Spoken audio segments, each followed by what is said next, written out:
Shalom Israel, Shalom, Shalom. Brother Naquam, watchman for Israel, coming back at you with these precepts and another cold cut, giving, of course, our honor and our glory to Yahweh, Bahashima Mashiach Wamalaka Bashai, double honors to the elect elders of the house of David that's been in this truth for decades and decades, patiently waiting and laboring for the second coming of our Lord Yahweh Shai.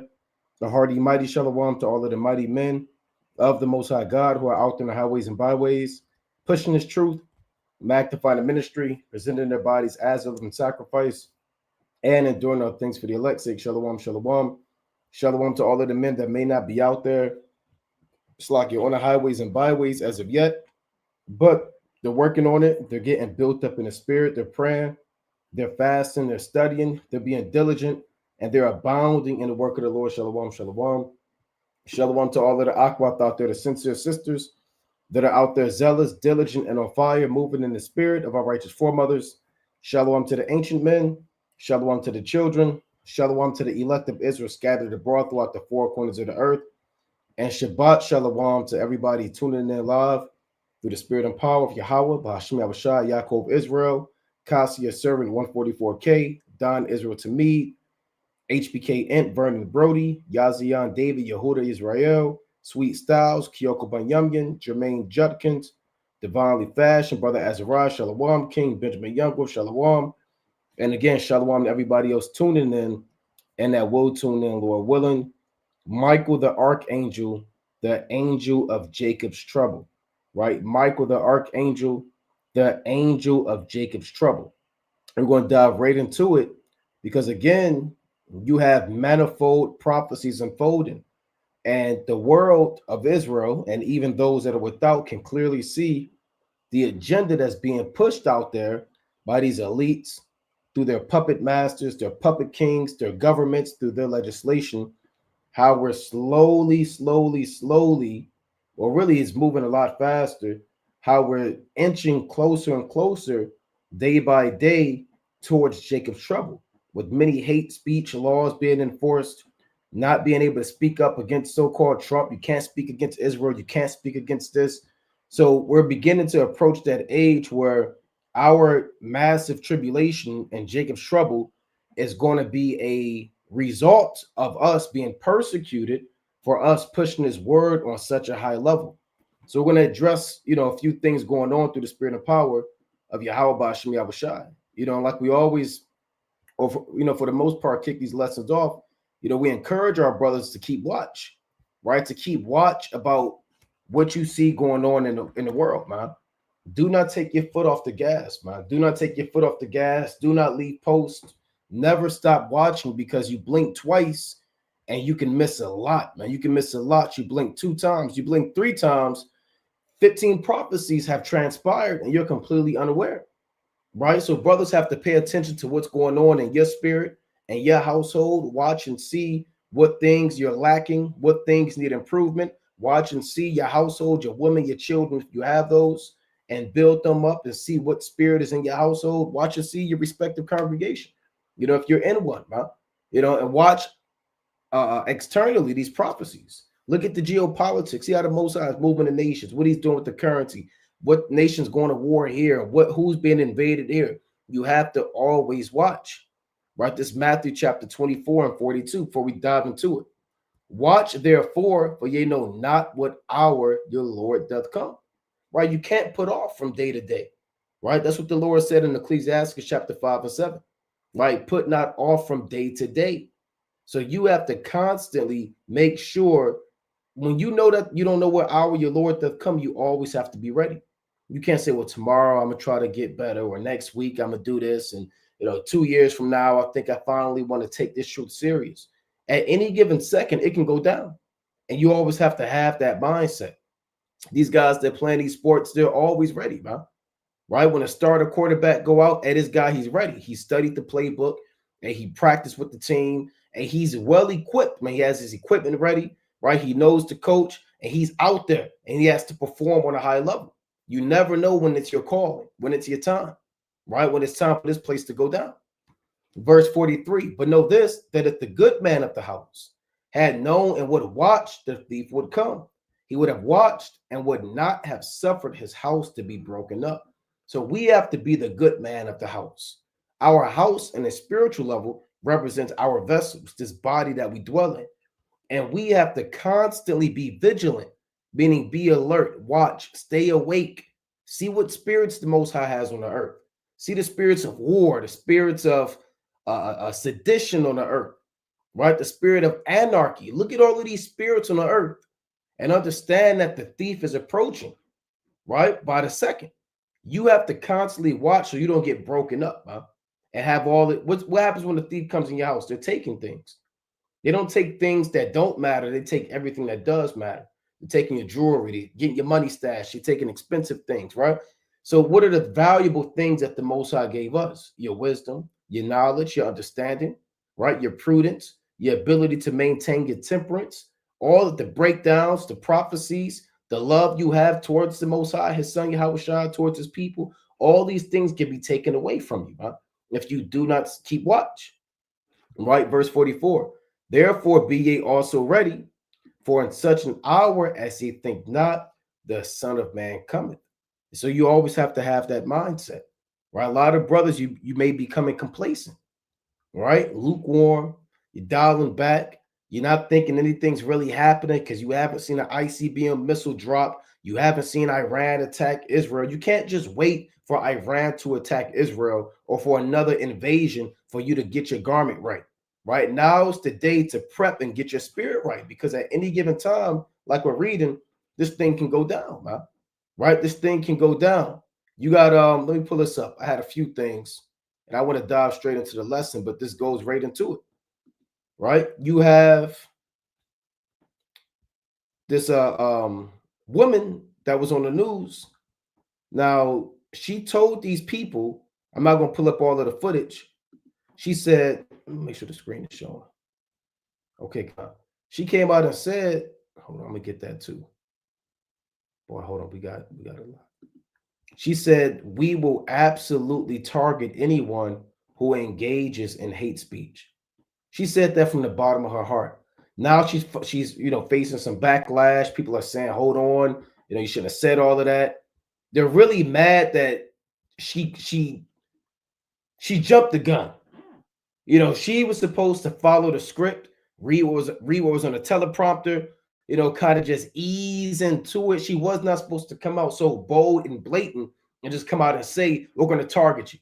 She might as well say we're coming after the children of Israel, man, the men of the Most High, the servants of Yahweh Ba'ashim Yahweh.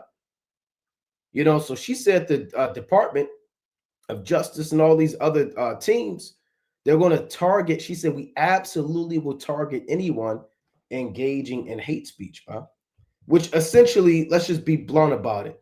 You can't speak against what the so-called Jew is doing, right? And these principalities on a terrestrial level. You can't speak against Netanyahu. You can't speak against the so-called Jew. You can't say this. You can't say that. If you say it, you're going to be jammed up, potentially arrested, put to death, fined, all these things, certain privileges, finances, certain things being withheld from you.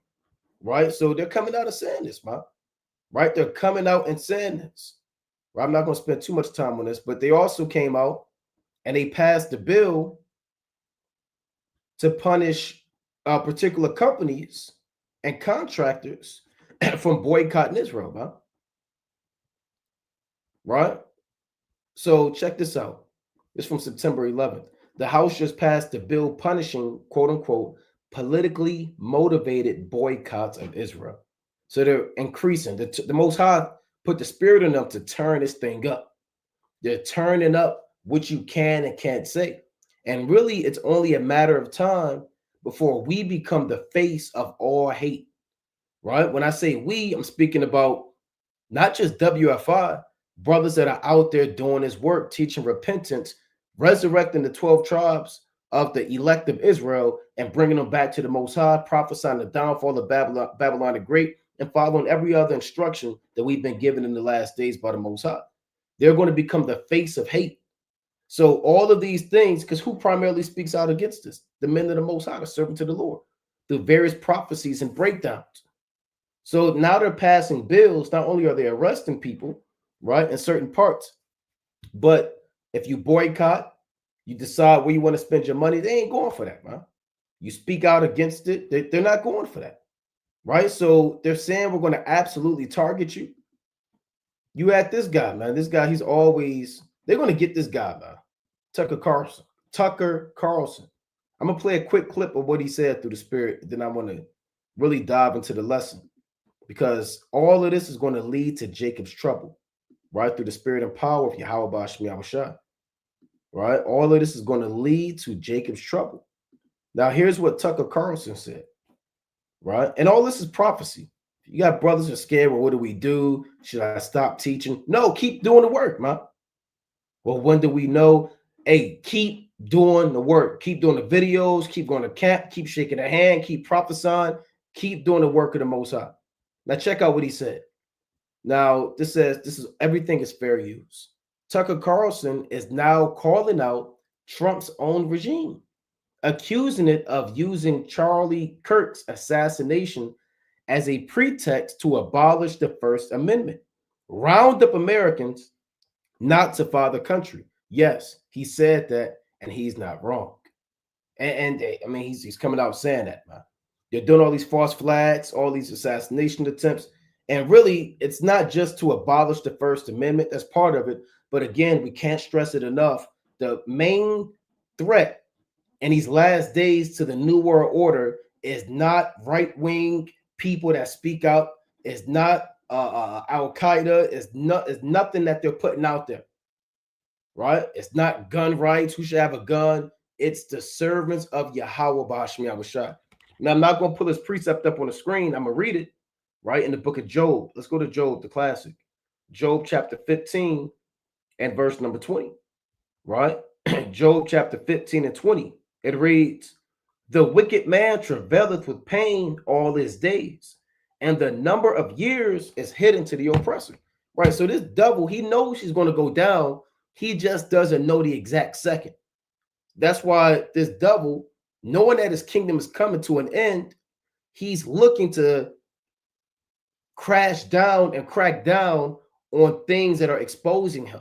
And the main ones that's exposing him are not men like Tucker Carlson, or it's the men of the Lord.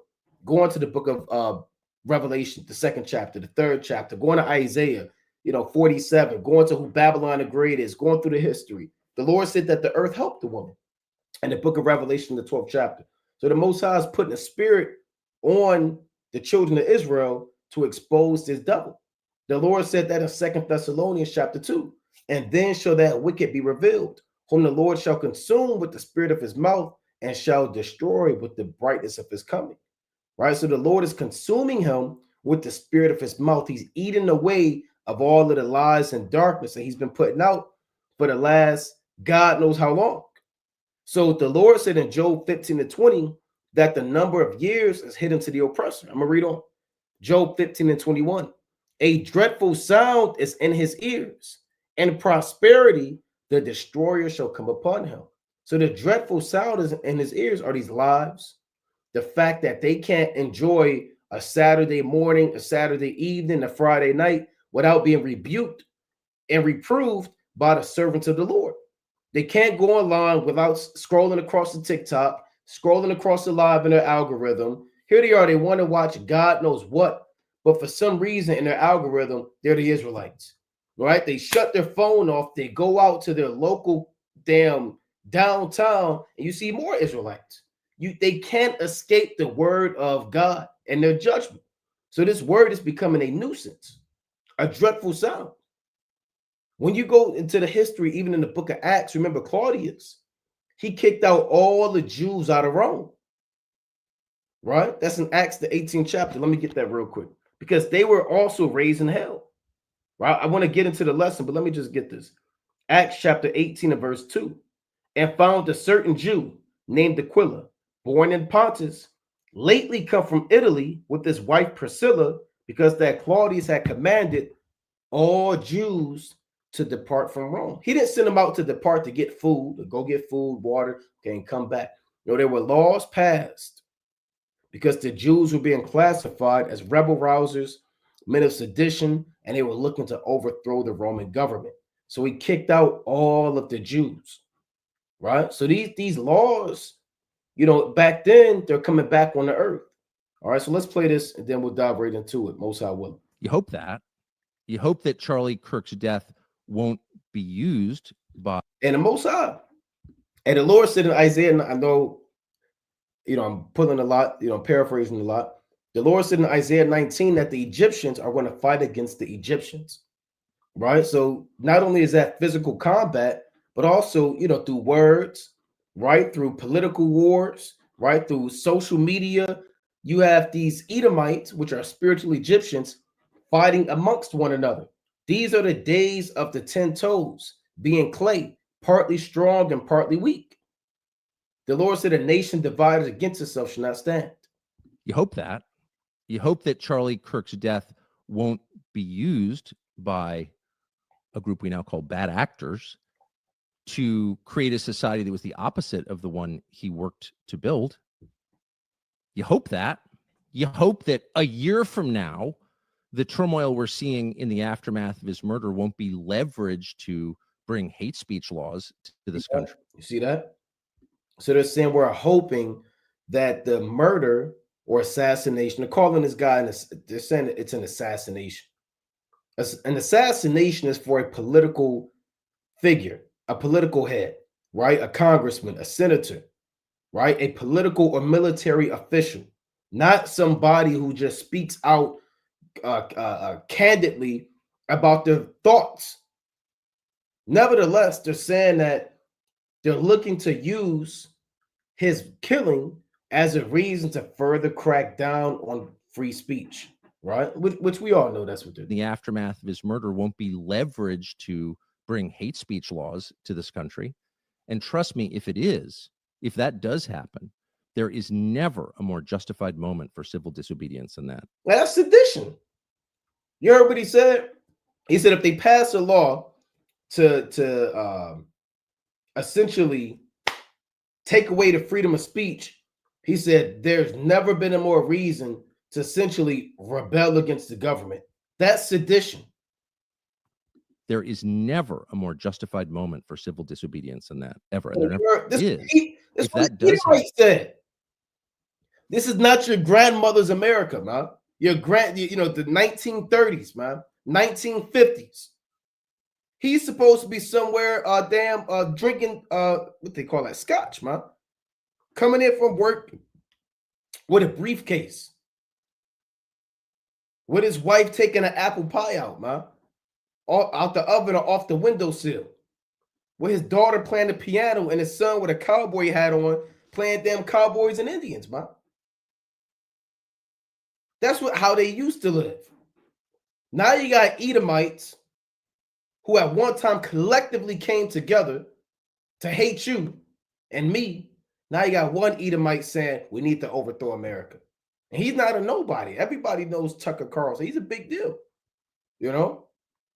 Listen to what he said. Now are they going to get him? They might get him. They just canceled what's that guy, the talk show host, man? Jimmy Kimmel, man. They canceled him. Let me get Isaiah 29 and 21. So all this is going to lead up to Jacob's trouble. All this is leading up into Jacob's trouble. Isaiah 29 and 21.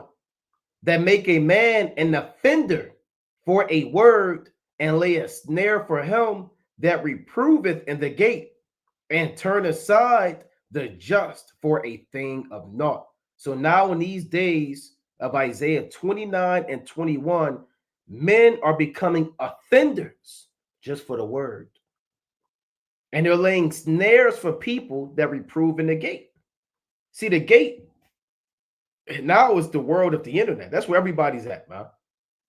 Nobody is physically outside the men of the Most High and these literal entry points into the city. But the social media is the entrance way, right? Where everybody's on. And we're reproving people. You even got this devil reproving his own people in the gate. Right? And they're laying snares and traps for men that publicly oppose this society. I'm gonna play this one more time. Murder won't be leveraged to bring hate speech laws to this country. And trust me, if that does happen, there is never a more justified moment for civil disobedience than that, ever. And there never will be. Because if they can tell you what to say, they're telling you what to think. There is nothing they can't do to you because they don't consider you human. They don't believe you have a soul. A human being with a soul, a free man, has a right to say what he believes. Not Now you heard what he said, right? You heard what he said. So they're coming out bold, right? They're coming out bold. And again, all of this is going to be leading up unto the days of Jacob's trouble. Right? For brothers that don't know what Jacob's trouble is, let's go to Jeremiah. Right? Let's dive into it. And there's something else I want to pull up because they just got Trump too. Trump just got caught on a hot mic. Right? That's when your microphone is on. You not really know, or it's like you don't really know what's on. We call it a hot mic, right? Your microphone is on. They forgot to cut it off. Maybe somebody who works his microphone and all of that stuff, maybe they left it on purpose. Who knows? But he just got caught saying that you cannot publicly criticize me. He came out and said that. Now, this Jeremiah chapter 30 and verse number 6. Right, let me make sure this is showing. It reads, ask ye now and see whether a man doth travail with child. Wherefore do I see every man with his hands on his loins as a woman in travail, and all faces are turned into paleness. So Jeremiah said, why am I seeing mighty men breaking down like a woman about to have a child? What can make a grown Israelite man, an ancient priest, an ancient king, have his hands on his loins like a woman about to give birth? What can have a man's powerful countenance of melanin and wisdom and light and glow? What can make his face turn pale? Well, here's the answer in verse 7. Alas, for that day is great, so that none is like it. It is even the time of Jacob's trouble, but he shall be saved out of it.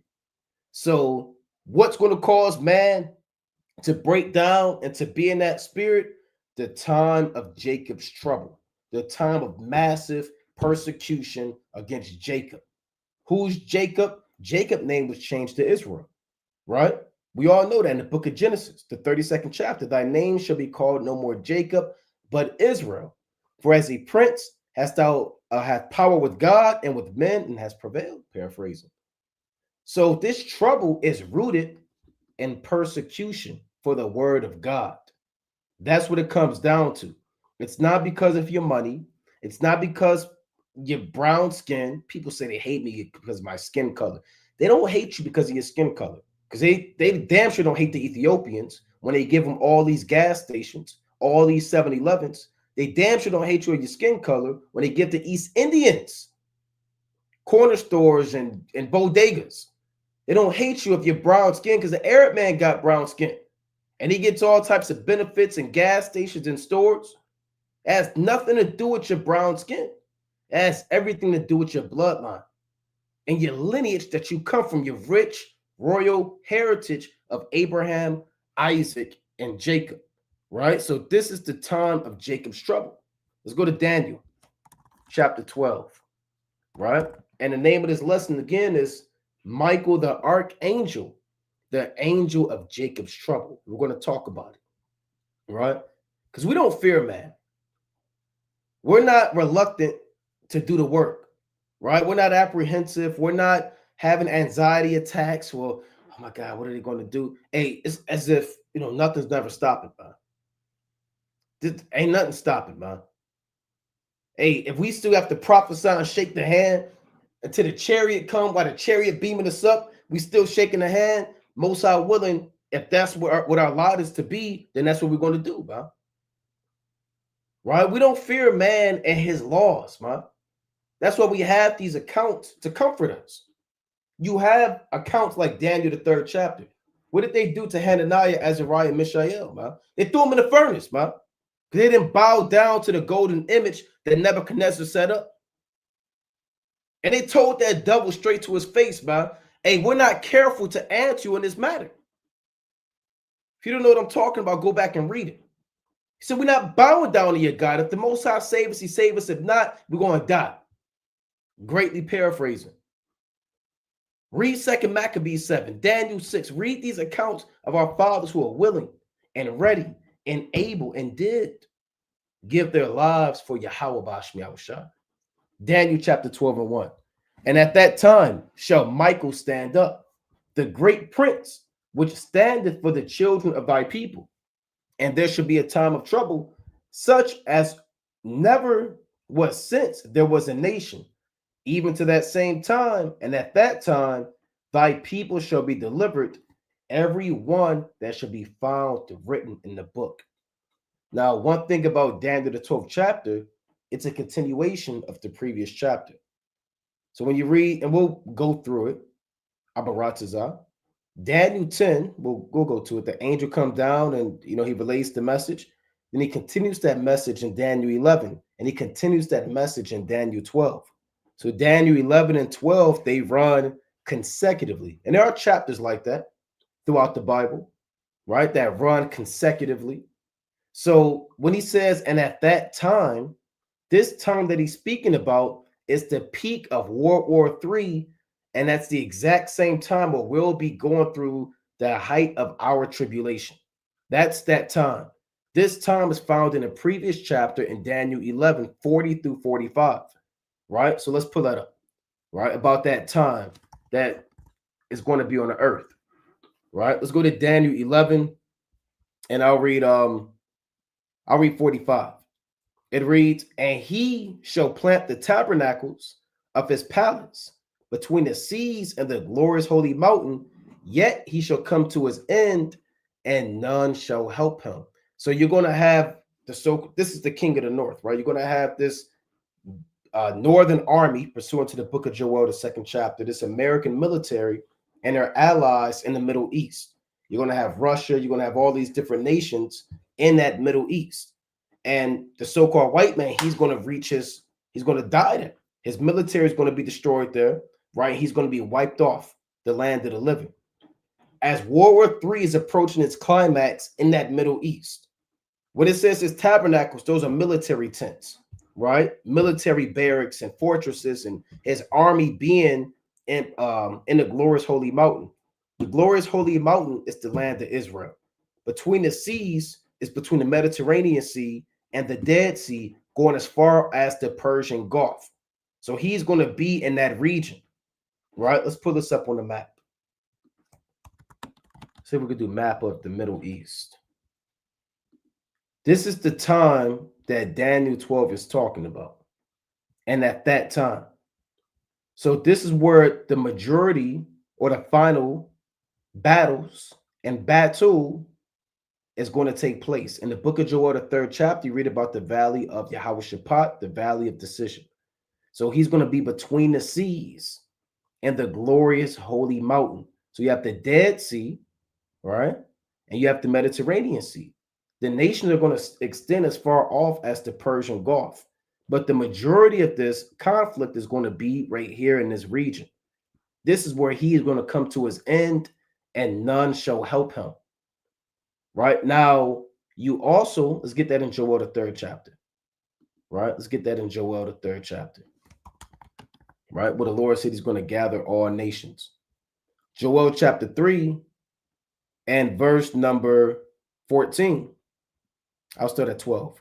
Let the heathen be wakened and come up to the valley of Jehoshaphat, for there will I sit to judge all the heathen round about. So the nations are going to have their military armies, right?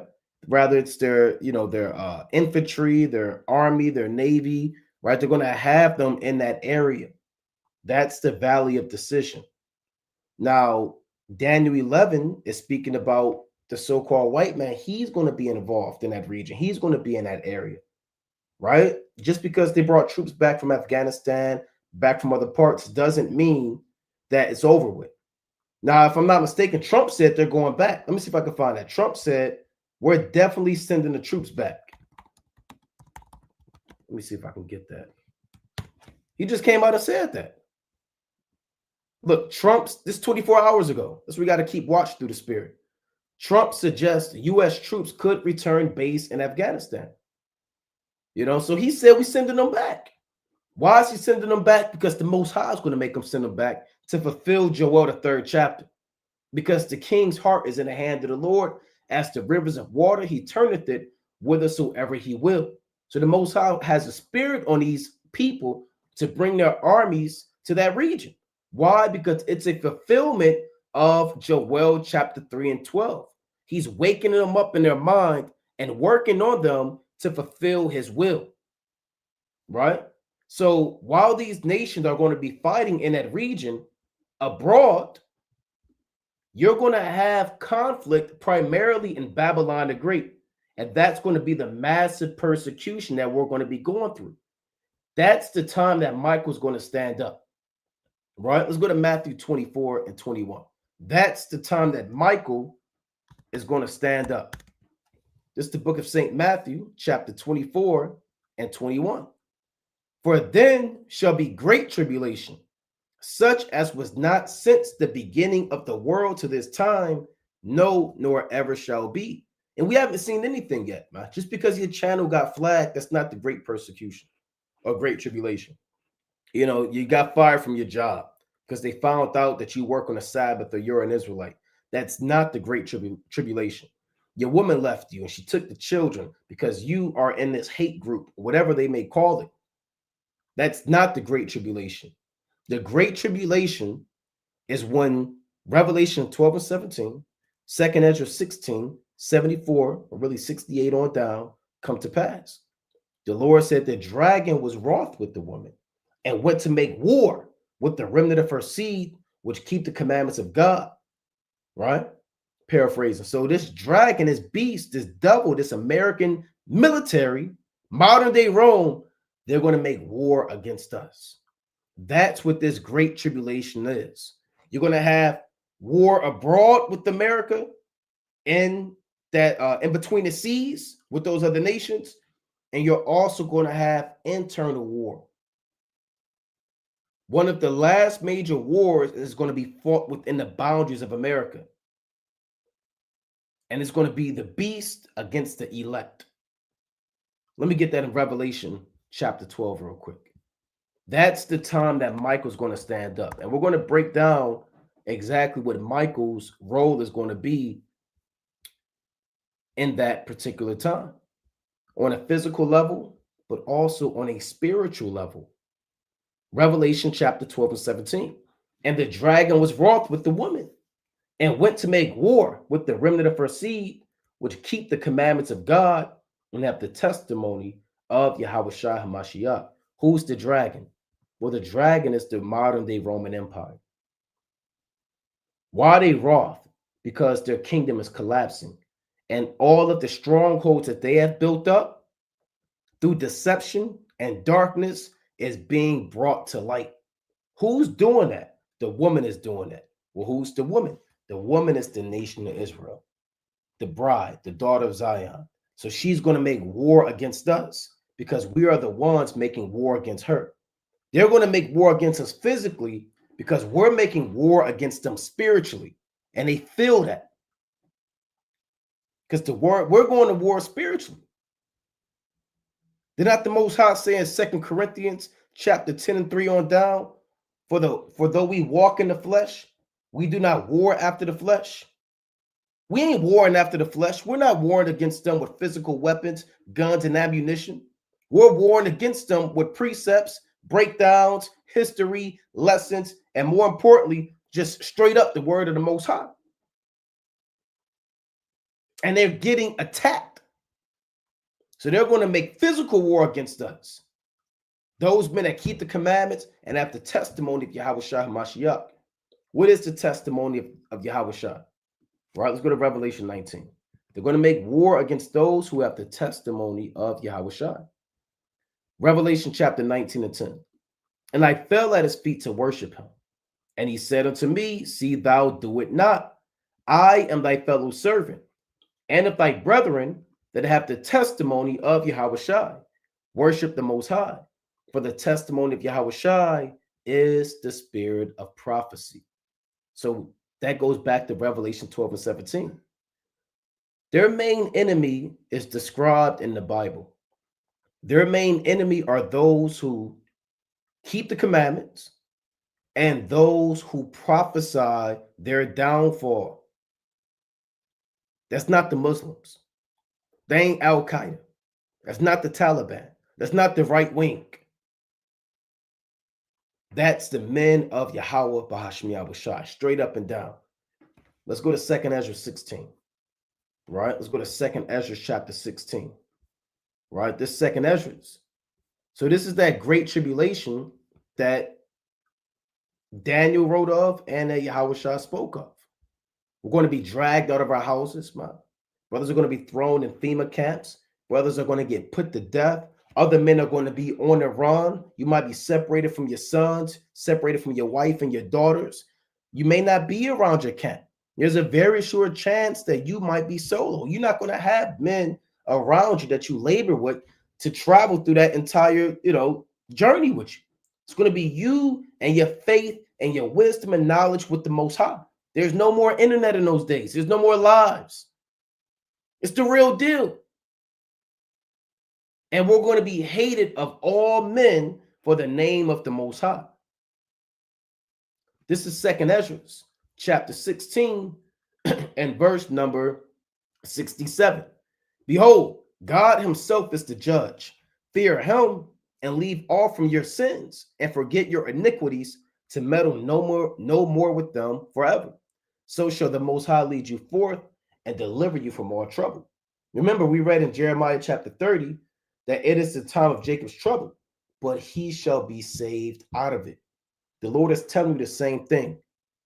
If you forget your sins, whatever iniquities that you struggle with, and leave them behind, the Most High is going to lead you forth. If you go forth with your sins, you're going to be left behind. The Most High is telling you how to be delivered from that trouble. Verse 68, here's what's going to go down. For behold, the burning wrath of a great multitude is kindled over you, and they shall take away certain of you and feed you, being idle with things offered unto idols. This is their military coming in with their tanks, kicking doors down, all black, riot gear or SWAT gear, military gear, constraining you. That's what this means, feed you being idle. Idle meaning you can't move. And they're going to feed you with things offered unto idols, make you be a partaker of their rituals, right? Eating literal food sacrificed to idols, denouncing the Most High. Verse 69, and they that consent unto them shall be had in derision and in reproach and trodden underfoot. So if you consent and you conform, then you're also going to be trodden underfoot. Verse 70, for there shall be in every place and in the next cities a great insurrection upon those that fear the Lord. This insurrection is them overthrowing the kingdom of heaven on the earth. An insurrection is an overthrow of a government or a kingdom. We are a kingdom on the earth, and they're looking to overthrow our kingdom. Why? Because we're overthrowing their kingdom spiritually. So all of this is spiritual. Right now, there's an insurrection going on. For every brother that repents, he's a partaker of that insurrection. Every brother that prophesies and teaches, you are involved in an active insurrection. You're literally overthrowing the kingdom of Satan on the earth every time you put the blunt down. Every person that keeps the Sabbath, every brother that grows the beard out, that keeps the holy days, that believes in Yahweh Shai, you are a partaker of the overthrowing of a government that is established, not a physical government, but a spiritual government, a spiritual kingdom that the Most High gave Satan to have authority over in the land of the living. That's an insurrection that's going on spiritually. Therefore, they're looking to have a physical insurrection against the men of the Most High. Not just anybody, those that fear the Lord, those who have the spirit of prophecy, those who keep the commandments. Verse 2nd Ezra 16 and 71. They should be like madmen, sparing none, but still spoiling and destroying those that fear the Lord. So the Most High is going to put such a heavy demon on them that there's no mercy. It's going to be aim to kill, shoot to kill.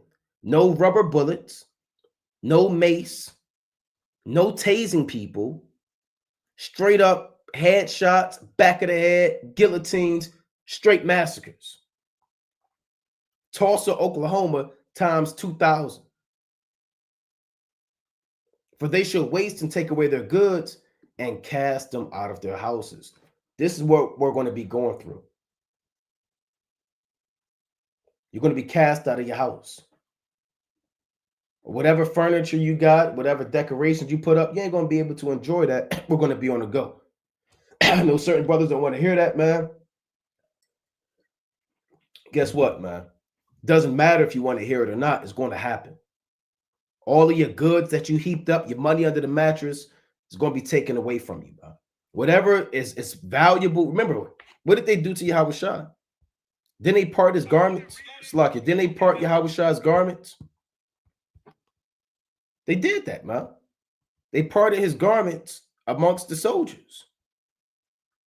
There was nothing the Lord could do about it. They took away his goods. They took away the garment of our Lord, man.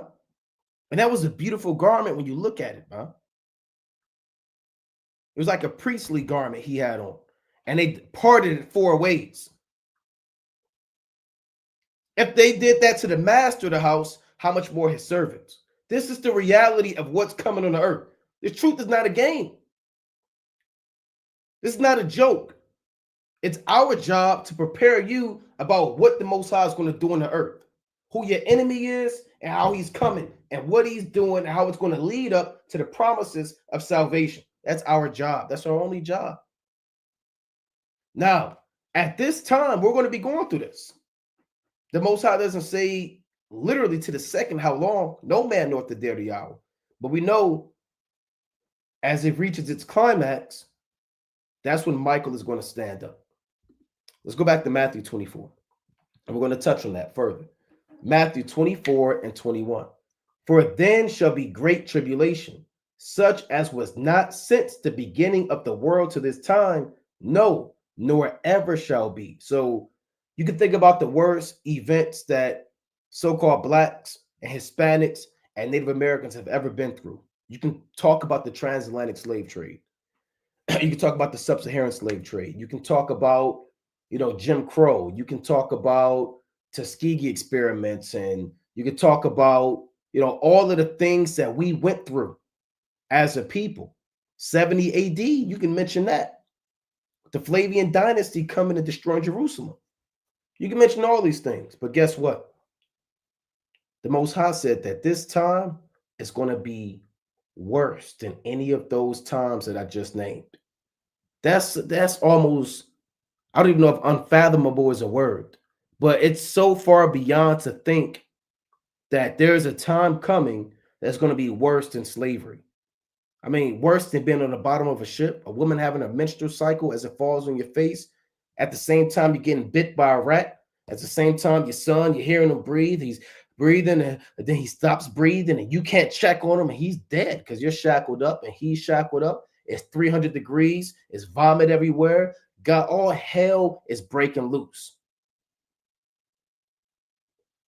This time is going to be worse than that. Verse 22.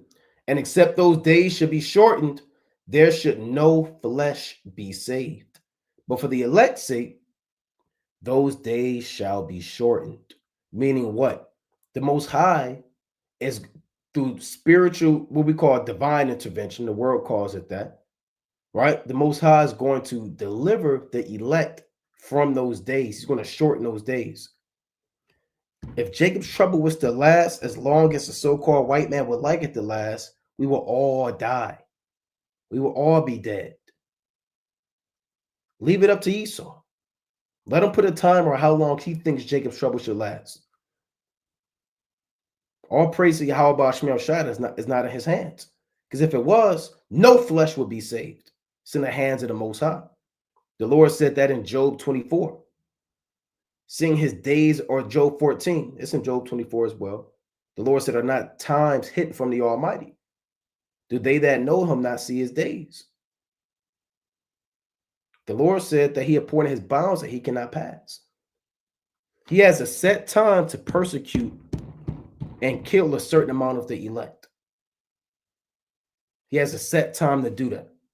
Let's get that Revelation 6. He has a set time to do that.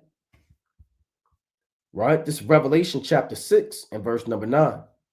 And when he had opened the fifth seal, I saw under the altar the souls of them that were slain for the word of God and for the testimony which they held.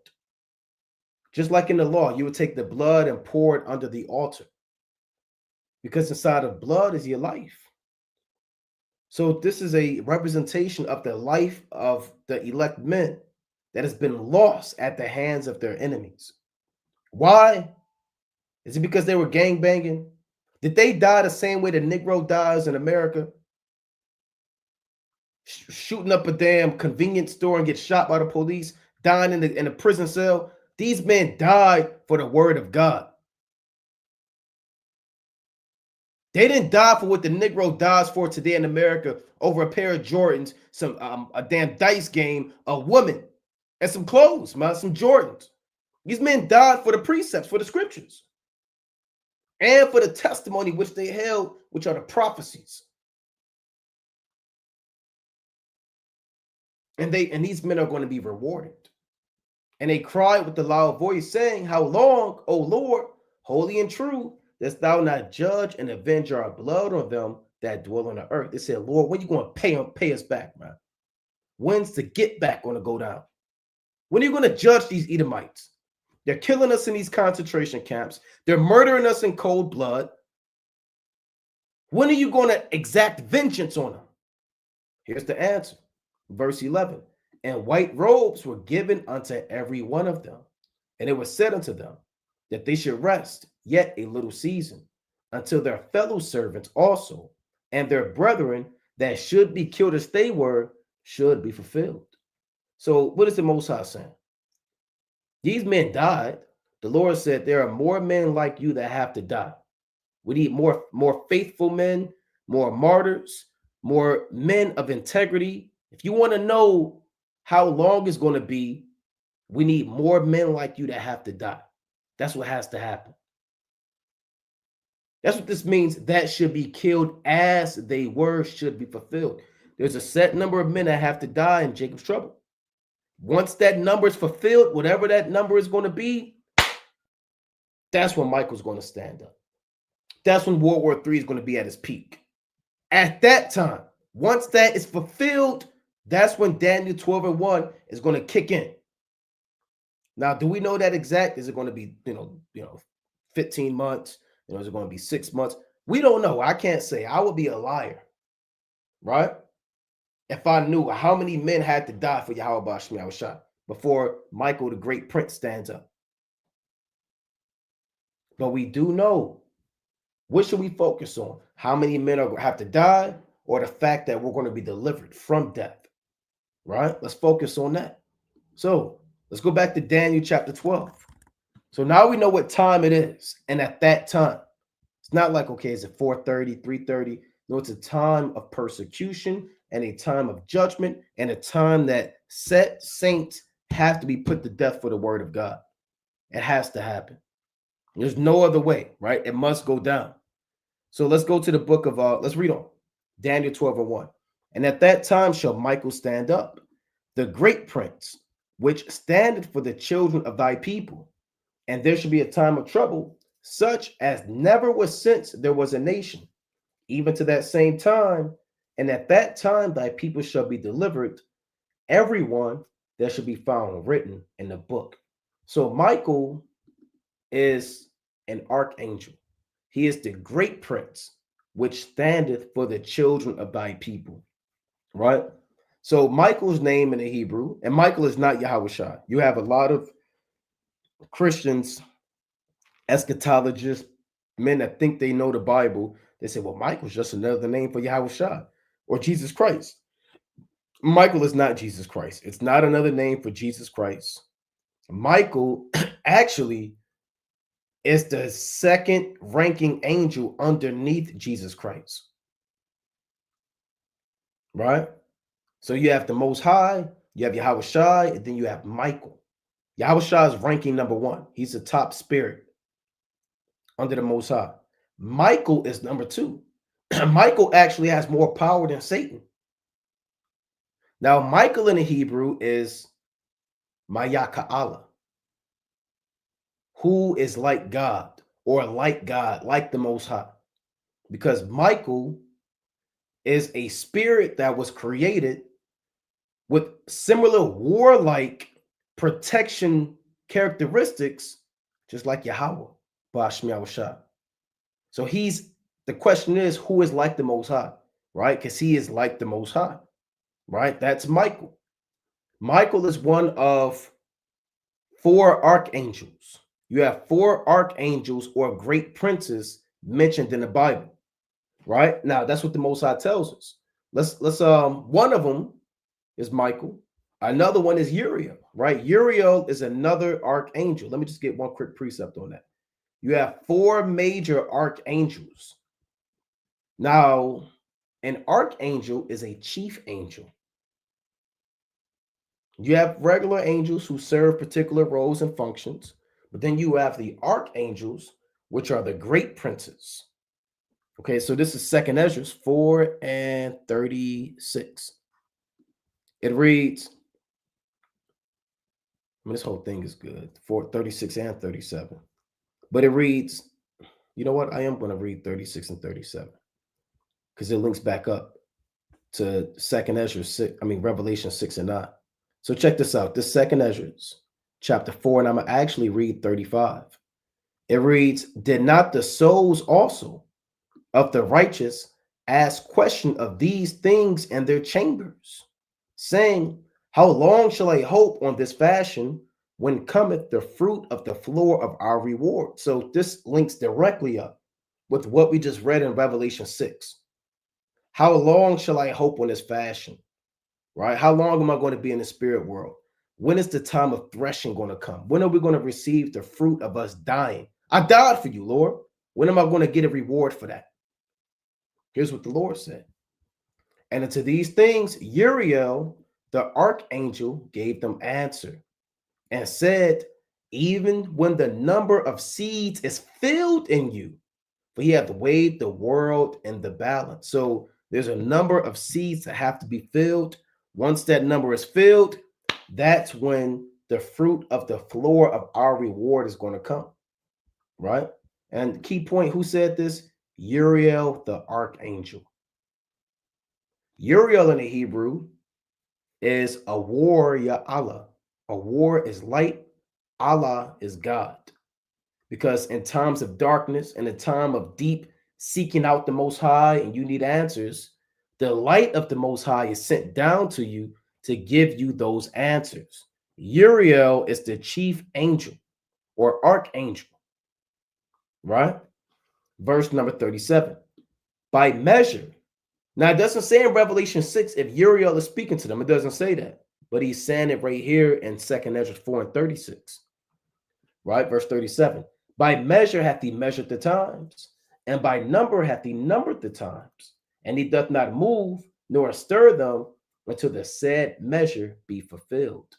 That's why that links back up with Revelation 6. Right? So you have to have a set amount of men that are persecuted and martyred. And then the Most High is going to stir up himself. Who said this? Uriel the archangel. Michael is one archangel, and he's actually above Uriel in the spirit, right? Now, here's what the word archangel means, right? Bear with me. Let's get the etymology of archangel, right? Because it's actually in the title, right? Michael the archangel, the angel of Jacob's trouble. Right? Archangel, here's the etymology. It says an angel of the highest order. Late 12th century from the old French archangel, or directly from late Latin archangelis. From the New Testament Greek, archangelos. You read about that in 1 Thessalonians 4:13 on down. What does it mean? Chief angel, from arch meaning chief or first, and angelos meaning angel. So he's a chief angel. That's why Daniel 12 calls him a great prince. right? Daniel 12 calls him a great prince. So Uriel is one of the archangels. Gabriel, let's get Gabriel. Gabriel is another archangel. Right, let's get that in Luke, the first chapter, through the spirit and power of Yahweh Shemiah Shah. Right? Let's get Luke 1 and 19. I'll just get one quick precept on Gabriel. Luke 1 and 19. And the angel answering said unto him, I am Gabriel that stand in the presence of God, and am sent to speak unto thee and to show thee these glad tidings. So the same way kings have noblemen that stand in their presence, that answer before them, it's the same way that Gabriel stands in the presence of God. Gabriel is Gabar Ya'ala. It means warrior of the Most High. He is the one that was sent to Daniel in Daniel, the 8th chapter, and Daniel, the 9th chapter. He was sent to Mary to show Mary that she would bring forth the Lord. And he was sent to Zacharias, John the Baptist's father. So Gabriel was also sent, and he's also an archangel. All right, let's get the last archangel. Let's go to Tobit. Right, Tobit chapter 12. The last archangel is Raphael. Right, Rapaya Allah, which means healer of God. He was sent down to heal. Okay, he was sent down to heal. Tobit, right? Let's get Tobit. I'll read 3. I wanted to get 12, but I'll get Tobit, the 3rd chapter. I had that one written down through the spirit. So this is Tobit chapter 3 and 17. And Raphael was sent to heal them both. That is, to scale away the whiteness of Tobit's eyes, and to give Sarah, the daughter of Raguel, for a wife to Tobias, the son of Tobit, and to bind Asmodeus, the evil spirit, because she belongeth to Tobias by right of inheritance. The self-same time came Tobit home and entered into his house, and Sarah, the daughter of Raguel, came down from her upper chamber. So Raphael was sent to what? Heal them. He is the healer of the Most High, right? Let's go to Tobit 12. He is also what? An archangel. Okay. I know we touched on Michael, but I got to touch on these other archangels for edification's sake. Tobit 12 and 15. I am Raphael, one of the 7 holy angels, which present the prayers of the saints and which go in and out before the glory of the Holy One. Right? So you have Raphael as well. But Michael, he's the great prince that standeth for the children of thy people. Right? Because you have to understand that when World War III happens and Jacob's trouble happens, Michael's going to be there. He is the guardian angel, for lack of better terms, the protector angel of the elect of Israel. That's his job, right? So when we're talking about it physically, when physical war happens, he's actually going to fight against the so-called white man's military, right? He's actually going to fight against the so-called white man's military, right? And the Lord is going to use him, right, to actually do that. So when you have these fighter jets, right, when you have these different stealth bombers, right, when you have these armies that are physically making war in the heavens, Michael the archangel is going to be used to do that. Now, bear with me 1 second.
Salakia. So I was reading, or really about to go to Revelation 12th chapter. So Salakia, let me go to Revelation chapter 12, right? To show you exactly, we'll break it down on a physical level so brothers understand, but also a spiritual level. So this is Revelation chapter 12 and verse number 7. So Michael the Archangel is the protecting angel, if you will, over the elect of Israel. And a lot of people have heard of Michael the Archangel, even Christians. You even, which is going to hell off, you even have certain people, and that's predominantly in Roman Catholicism, they actually pray to damn angels, man. You can't pray to Michael the Archangel. That's a heavy thing in Roman Catholicism. A lot of Northern Kingdom, they do that, man. You're praying to Mary, you're praying to Joseph, you're praying to Michael. You cannot pray to angels. You pray to the Most High. That's written in the book of Colossians. Right, let me get that in Colossians, man. In case brothers, well, can I pray? I'm gonna pray to Michael, and maybe he'll hear me. Let us Colossians, the 2nd chapter. Right? This is Colossians chapter 2 and verse number 18. Let no man beguile you of your reward in a voluntary humility and worshiping of angels, intruding into those things which he hath not seen, vainly puffed up in his fleshly mind. If you got anybody saying, well, pray to Michael, he's going to come deliver you because you prayed to him, Michael reports to the Most High. Right? Yahweh Shmi Abashah. You can't worship an angel. I just wanted to make that clear because you do have that. You have people that actually, I believe the police have a prayer to Michael the Archangel. Right? Let me see if I can get that real quick. Police to Saint Michael, the policeman's prayer. Look at this. Michael, heaven's glorious commissioner of police. I'm going to tell you something, man. If you didn't know, Michael the Archangel is not the commissioner of the police, right? He is not over the so-called white man who's murdering Emmett Till, Philando Castile, who's the other, Eric Garner, and many other men that are those two brothers that just got lynched. Police ain't do a damn thing about it, man. But yet, Michael the Archangel allegedly is the guardian of the police. Give me a damn break, man. Michael's heavenly glorious commissioner of police, who once so neatly and successfully cleared God's premise of all its undesirables. So they're calling you Negroes undesirables, because that's what the police is looking to clear out. They're looking to clear out you Mexicans, you Hispanics, other Hispanics, and you Negroes. The same way Michael and Christian folklore cleared out all of God's undesirables. So this shows you who the police are out here for, man. Because who's the main people locked up, murdered, profiled, the undesirables, right? It says, look with kindly and professional eyes on your earthly force. So they're telling you that the police is the earthly force of Michael the Archangel. That's madness. Here it is, a so-called white man, as he cocks his damn pistol, man. Checks the chamber. He's looking to murder the Negro in Detroit, Baltimore, Chicago, St. Louis. He's praying that Michael guides him, because Michael is over the earthly force of all racist, prejudice, devilish white police officers. That's what they're teaching you.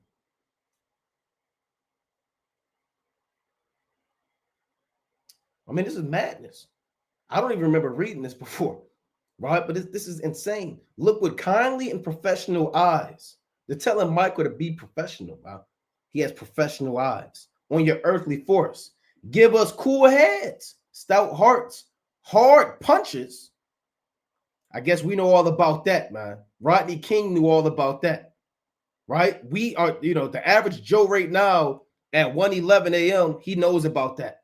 Hard punches and uncanny flair for the investigation of wise judgment, right? So again, don't be like the so-called white man, right? With the policeman's prayer to Saint Michael to get rid of all the undesirables.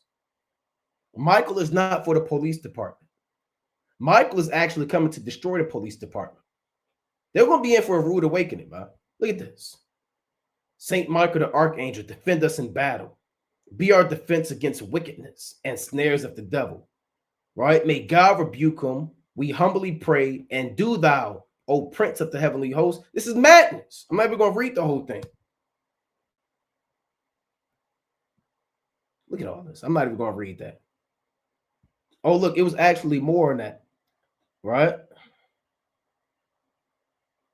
This is a damn shame. Make us the terror of burglars, the friend of children, and law-abiding citizens, kind to strangers and polite to boors, strict with lawbreakers, and impervious to temptations.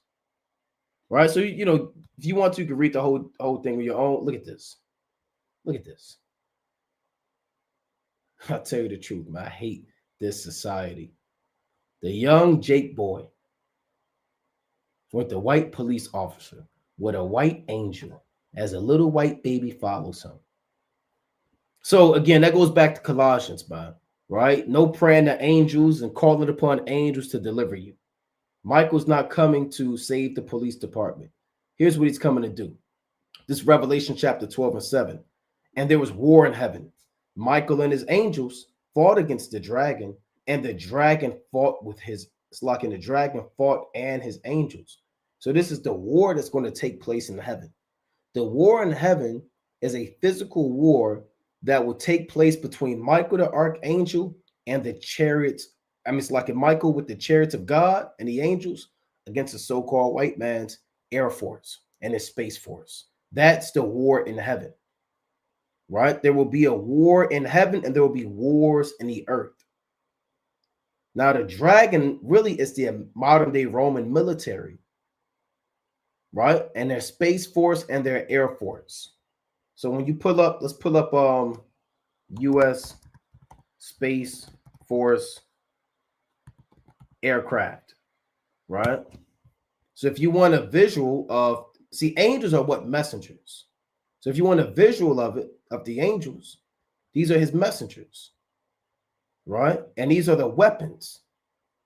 See, the Space Force is going to use the F-35 and other secret, allegedly, weapons that they have. That's the war in heaven. So when Yahushua returns, Michael is going to have a role to fight against the angels of the so-called white man, right? They call them his stealth bombers. These are all his angels, his vehicles, his messengers of war, right? They bring war. They deliver a message to a third world country of destruction, of rape, robbery, and murder, right? They may not physically deliver a message, but they damn sure, it's like they may not spiritually deliver a message, but they damn sure physically do it, man. Ask Iraq, ask Afghanistan, ask Vietnam, ask Japan in World War II what the message was when they dropped Fat Boy and Little Man, right? Which are 2 atomic bombs. So you're going to have war in heaven, right? These are all of their fighter jets and vehicles that are going to be fighting in the air against Michael the Archangel. Let's go to 2 Maccabees chapter 5, right? Let's go to 2 Maccabees chapter 5, right? Because the concept of war in heaven is nothing new. This 2 Maccabees chapter 5 and verse number 1, right? 2 Maccabees 5 and 1. About the same time, Antiochus prepared his second voyage into Egypt. And then it happened that through all the city, for the space almost of 40 days, there were seen horsemen running in the air in cloth of gold and armed with lances like a band of soldiers, and troops of horsemen in array, encountering and running one against another, with shaking of shields and multitude of pikes and drawing of swords and casting of darts and glittering of golden ornaments and harness of all sorts. So there was war in heaven. This was a really what you call a military drill, right? A military drill. War games, war drills, if you will. The same thing you see when North Korea links up with China and Russia, and they do drills by sea, and they practice launching their missiles. They practice marching. They practice invading lands by sea, right? The Most High has that in the third heaven. He had these angels sparring one against another. These same spirits, they're going to be making actual war against the so-called white man, right? That's actually going to happen. That's what Daniel chapter 12 is saying. Remember, he even has his angels, his pilots. They call them blue angels, if I'm not mistaken. Let me see if I can find that. I believe they're called blue angels, right?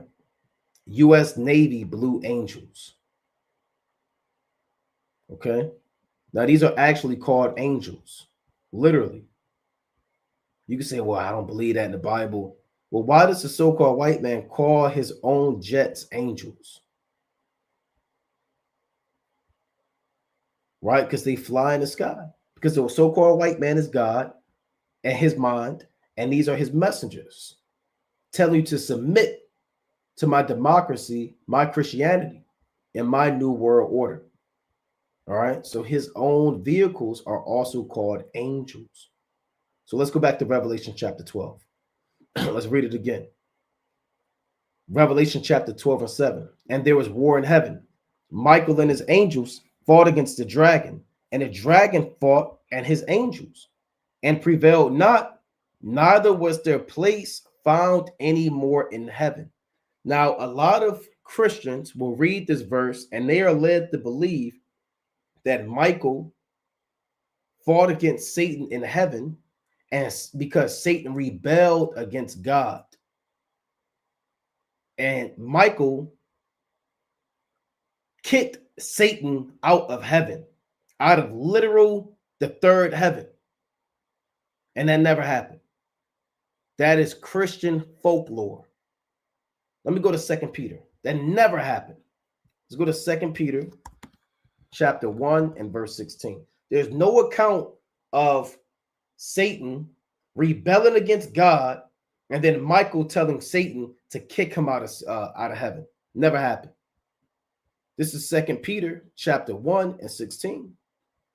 For we have not followed cunningly devised fables, when we made known unto you the power and coming of our Lord Yahushua HaMashiach, but were eyewitnesses of his majesty. See, we don't have to make up fables. We don't have to follow old Roman Catholic dogma anymore. We don't have to believe the lies that we've been told that Satan rebelled against God and the Lord used Michael to kick him out. It never happened. What he's actually talking about is when it says and prevailed not, neither was their place found anymore in heaven. What is that talking about? That's talking about the rulership of the so-called white man being taken away. How do you know that? Well, through the precepts. Let's get a precept for when it says neither was their place found anymore in heaven. Let's go to Isaiah, the 14th chapter. Right? Let's go to Isaiah chapter 14. This is Isaiah chapter 14 and verse number 12. It reads, how art thou fallen from heaven, O Lucifer, son of the morning? How art thou cut down to the ground, which didst weaken the nations? So the dragon and Lucifer, they're one and the same. This is saying the exact same thing. In Revelation 12, it says he was cast out of heaven and there was no place found for him. Isaiah 14 says he's fallen from heaven. He's going to lose his economic prowess, his military prowess, all of his riches, his wealth. He's going to lose his high estate and be cast down to the earth. How do you know that this is not talking about a spirit like the spiritual demon Satan? Well, you have to jump up to verse 3, right? This Isaiah chapter 14 and verse number 3. Here's how you know that the dragon in Revelation 12 and Lucifer in Isaiah 14 is speaking about actual man and not in spirit, not a spirit. Isaiah chapter 14 and 3. And it shall come to pass in the day that Yahweh, Bashmi Abushai, shall give thee rest from thy sorrow and from thy fear, and from the hard bondage wherein thou wast made to serve, that thou shalt take up this proverb against the king of Babylon, and say, how hath the oppressor ceased? The golden city ceased. Who's the king of Babylon? The so-called white man. This is the daughter of Babylon. He's the oppressor. He's the murderer. He's the hypocrite. He's the one who has killed and slain and murdered and locked up unjustly every so-called Black, Hispanic, and Native American man with their hands up who died in their innocence or their innocency. So the king of Babylon, mortal man, is also being called Lucifer. The word Lucifer means light bearer, because the so-called white man, he is the light of this world. How do you know he's the light of the world? Because all nations come here to gravitate towards his light. You have Chinese men, East Indian men, Arab men. They go to his universities. They go to the med schools. They go to his pharmacies, right? They become entrepreneurs, and they have gas stations and liquor stores and hair salons, and they own and they take over every damn thing. They gravitate here for capitalism, for alleged freedom. They're going to be cut down to the ground. There's no place found for them in heaven anymore. Right? Isaiah, let's read on. Isaiah chapter 14 and 13. For thou hast said in thine heart, I will ascend into heaven. I will exalt my throne above the stars of God. I will also sit upon the mount of the congregation and aside to the north. So this is why he's being cast down from heaven. He said, I'm going to be like the Most High. You know what? I'm going to be God. I'm going to have surveillance all over the world. I'm going to watch you the way God watches. You know what? The Most High heals people. You know what? I'm going to set up a pharmaceutical industry, and you're going to have to come to me and get healed because I am God. No longer go to the Most High God. Get your Monday through Friday pill box, and you come to me to be healed. Okay, well, the Most High gives wisdom. I'll be the Most High. You come to me to get wisdom. You become a doctor. You become a man of a master's degree, right? If you want learning and wisdom, you better come to me. That's why all nations come here, right? So the Most High has a host of heaven that has the most power. The so-called white man says, you know what? I want a military host to have the most power. I want to be like the Most High. And I'm going to be the people of the Most High. That's what this means when it says, I will also sit upon the mount of the congregation and aside to the north. I mean, I'm going to be the real Jews. In the holy mount, I will ascend above the heights of the clouds. I will be like the Most High. Yet, that's called a godlike complex. Yet thou shalt be brought down to hell, to the sides of the pit. So this is what Revelation chapter 12 is talking about. When the Lord said in Revelation 12 and 8, and prevailed not, neither was their place found any more in heaven. Right? Let's get another precept on that. Right? Let's go to the book of Revelation chapter, let's do 21. Right? Let's see, Revelation 21 and 1. And I saw a new heaven and a new earth, for the first heaven, see, this is where the so-called white man dwells at. He dwells in the first heaven. And the first earth, that's his rulership, were passed away, and there was no more sea. So he's going to be cast down from heaven, and his heaven, his kingdom, is going to be done away with. So when Michael the Archangel stands up, he's taking the so-called white man physically from his rulership. See, we were also cast down from heaven. It tells you that in the book of Lamentations, the 2nd chapter. Don't think that the so-called white man is the only one that was ever cast down from heaven, right? Let's go to Salaki. I want Lamentations, right? 2, right? Salaki. Lamentations chapter 2 and verse number 1. How hath the Lord covered the daughter of Zion with a cloud in his anger. Meaning he cast us in darkness, shrouded us in darkness, and cast down from heaven unto the earth the beauty of Israel. And remember not his footstool in the day of his anger. So we were cast down from heaven. Can't you tell, man? Then the Lord say, the stranger that is above thee shall get up above thee very high. That's in heaven. And thou shalt come down very low. That's in hell. And the famous saying is the so-called white man's hell. It's the so-called white man's heaven. It's the so-called black man's hell. This is their heaven. Heaven and hell are conditions that are played in the earth. And you see that made manifest through the judicial system, through finances, through privileges that they are allowed to get. You see that all day, every day. They're in heaven. Everybody knows that. But they're going to lose that place. Let's read on in Revelation chapter 12 and 9. Right? Revelation chapter 12 and 9. And the great dragon was cast out, that old serpent called the devil and Satan, which deceiveth the whole world. He was cast into the earth, and his angels were cast out with him. That's all his fighter jets and stealth bombers, his military is going to be cast down to the earth. And I heard a loud voice saying in heaven, now is come salvation and strength and the kingdom of our God and the power of his Mashiach. For the accuser of our brethren is cast down, which accused them before our God day and night. So on a physical level, Michael the Archangel is going to stand up. He has been given authority by the Most High God. And this is not the first time Michael has stood up for the Israelites. Every detail is not mentioned in the Bible. There's a few where Michael's there. But anytime that the nation of Israel is under distress as a whole, Michael is the chief protector to stand up and deliver us so we don't get wiped out in World War III. So we don't get wiped out when the missiles drop. So we don't get wiped out when this devil comes with great wrath. The Lord is going to use Michael to do that.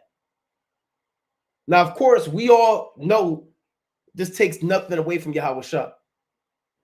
But we're isolating what Michael's function is going to be in these days on a physical level and what he's done in time past, even on a spiritual level, right? Even on a spiritual level.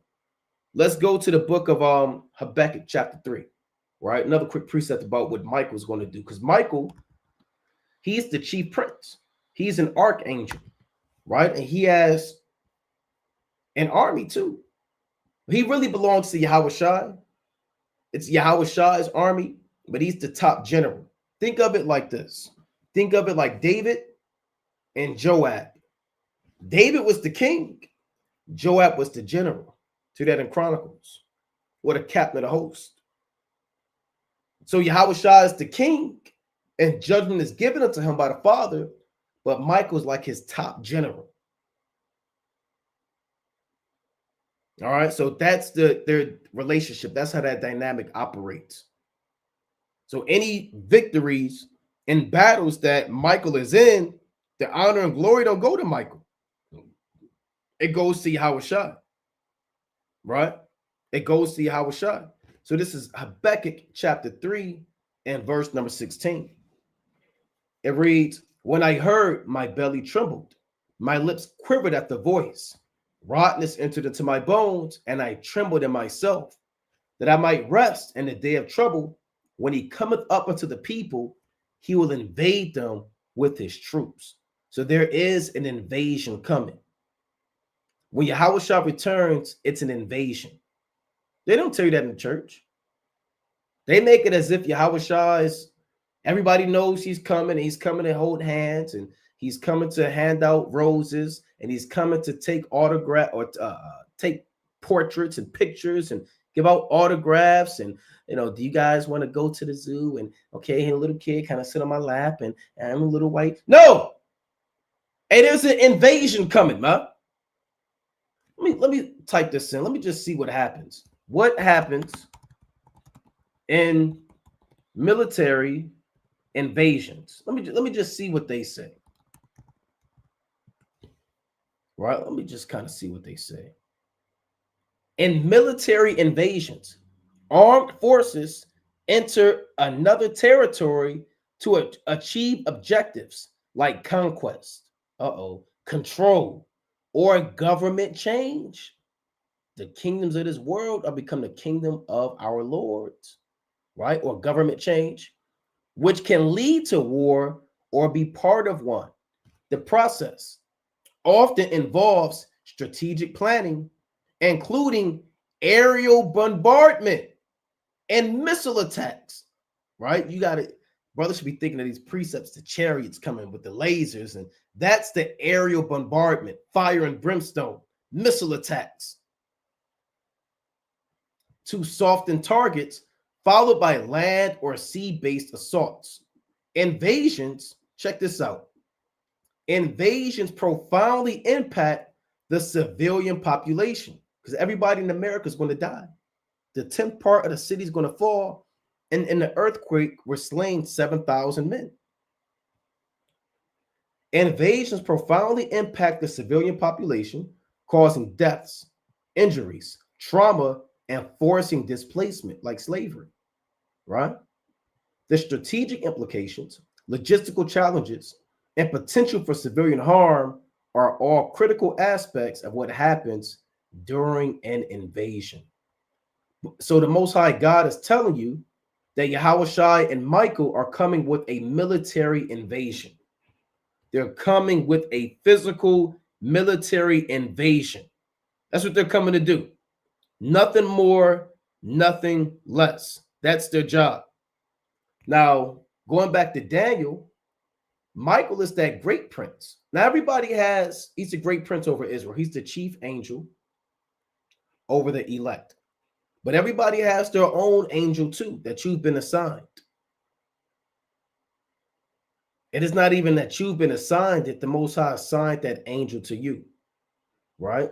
Let me get that in the classic, Psalms 34. So think about it. Michael is the chief general over the elect, but on the lower level, you have lesser ranking angels that have been assigned to protect your spirit and to protect you. There's an angel around you right now. And he's at work.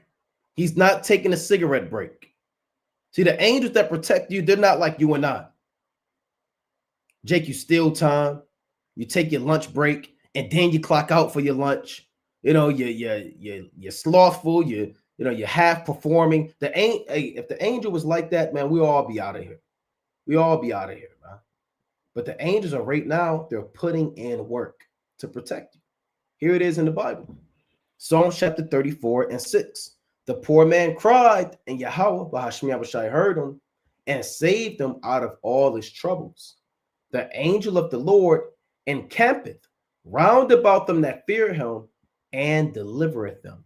So there's angels that encamp round about you, right? An angel. Now, encamp means what? They have set up posts to protect you. That's what encamp means. They're not there tickling your neck. What's that? And the angel was putting a feather. They're not playing games, man. You know, making you itch and scratch, and they're there for war. Here's the word encamp in the Hebrew. To decline, incline, encamp, bend down, lay siege against. When you lay siege or pitch a tent, you're setting up for war. You're setting up for war. So that's what these angels that we have around us are doing. And they're there. They're here. They're here now. Let's go to 2 Kings chapter 6. You have to understand how the spiritual world operates. Everything is not flesh and blood. We'll get that later. Everything is not flesh and blood. Everything is in fact spiritual. It's spiritual first, and then it plays out carnally. Okay? 2 Kings chapter 6 and verse number 15. So when you read this account, the heathen came to take Elisha and Elisha's servant. Elisha's servant was confounded. He didn't know what to do. But let's see what happened. 2 Kings chapter 6 and verse 15. I'll start at 14. Therefore sent he thither horses and chariots and a great host, and they came by night and compassed the city about. So the heathen came with the army to surround the city where Elisha was. And when a servant of the man of God was risen early and going forth, behold, an host compassed the city, both with horses and chariots. And his servant said unto him, Alas, my master, how shall we do? He said, well, what the hell are we going to do? It's two of them. It's two of us. It's two of us, and it's thousands of them. What are we going to do? And he answered, Fear not, for they that be with us are more than they that be with them. And you have to accept that.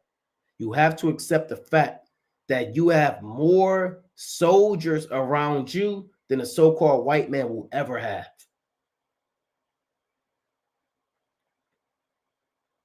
When you brothers are laboring, when you're out there, there's an army of angels right there. Why do you think that you always go home safely? Why do you think when that scoffer, when that gun was pulled, when that knife came out, it just so happened that you were delivered? Is it because of strange occurrences and chance? No. There are angels that are fighting demons day by day, night by night. There very well may be a demon looking to come at you down. It could be a slothful spirit. It could be a lust demon. And there's an angel right there with a sword out, because they carry swords, and they're fighting against these demons that are looking to attack you. Now, it just so happened that Elisha, having a double portion of Elijah's spirit, he was very cognizant, and he can actually see the angels that were around him. We can't see that. We don't have a double portion. Do you? You don't have a double portion of Elijah's spirit. So we really can't see these things. We're not on that level yet. We're in this terrestrial plane, and the Most High set the world in our hearts. Elisha, he could see those spirits. He said, they that be with us are more than they that be with them. 2 Kings 6 and 17. And Elisha prayed and said, Lord, I pray thee, open his eyes that he may see. And the Lord opened the eyes of the young man, and he saw. And behold, the mountain was full of horses and chariots of fire round about Elisha. So there was full of angels and chariots. What if you opened your eyes as you walked day to day? You went to the plantation, you drove, and as you're driving, you see angels with swords leading you in the air. You'll bug out. Jake might go off. Wow, that's my angel right there. Hold me down, angel. I'm gonna break the Shabbat real quick. I'm gonna break the Sabbath. Hey, hold me down when that demon come to judge me. Do your thing, angel. I'm about to eat this pork. Hey, Jake, you be talking to your angel. Jake, you might start worshiping your angel, man. Save me, angel. You'll stop serving the Most High. That's what the Most High don't have to give. He's not giving man that vision. Because Jake, you'll go the hell off. But these angels are about you, man. Let's go to Psalms 91. Right? And Michael is over all of them. Right? Psalms chapter 91 and verse number 5. Thou shalt not be afraid for the terror by night, nor the arrow that flieth by day. So when World War III is kicking off, and you have missiles being launched in the earth, and great death taking place, we're not going to be afraid. The same way Elisha didn't fear man, we're not going to fear man. And we know why. Verse 6. Nor for the pestilence that walketh in darkness, nor for the destruction that wasteth at noonday. 1,000 shall fall at thy side, and 10,000 at thy right hand, but it shall not come nigh thee. Only with thine eyes shalt thou behold and see the reward of the wicked. And you're going to have thousands of people die. The Most High said in 2 Ezra 5 and 1 that they which dwell upon the earth shall be taken in great number. So when famine and war kick off, you're going to have tens and thousands of people that are going to be dying at the same time. Forget an earthquake that killed 2,000. You're going to have people dying by the 5,000s, 10,000s.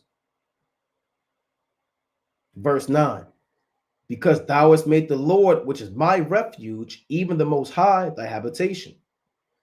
There shall no evil befall thee, neither shall any plague come nigh thy dwelling.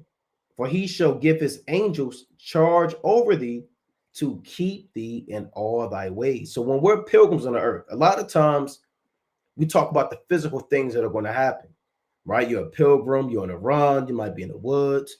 Esau might be chasing you. You know, you're in the wilderness, you're eating this, and you're trying to figure out where your next move is going to be.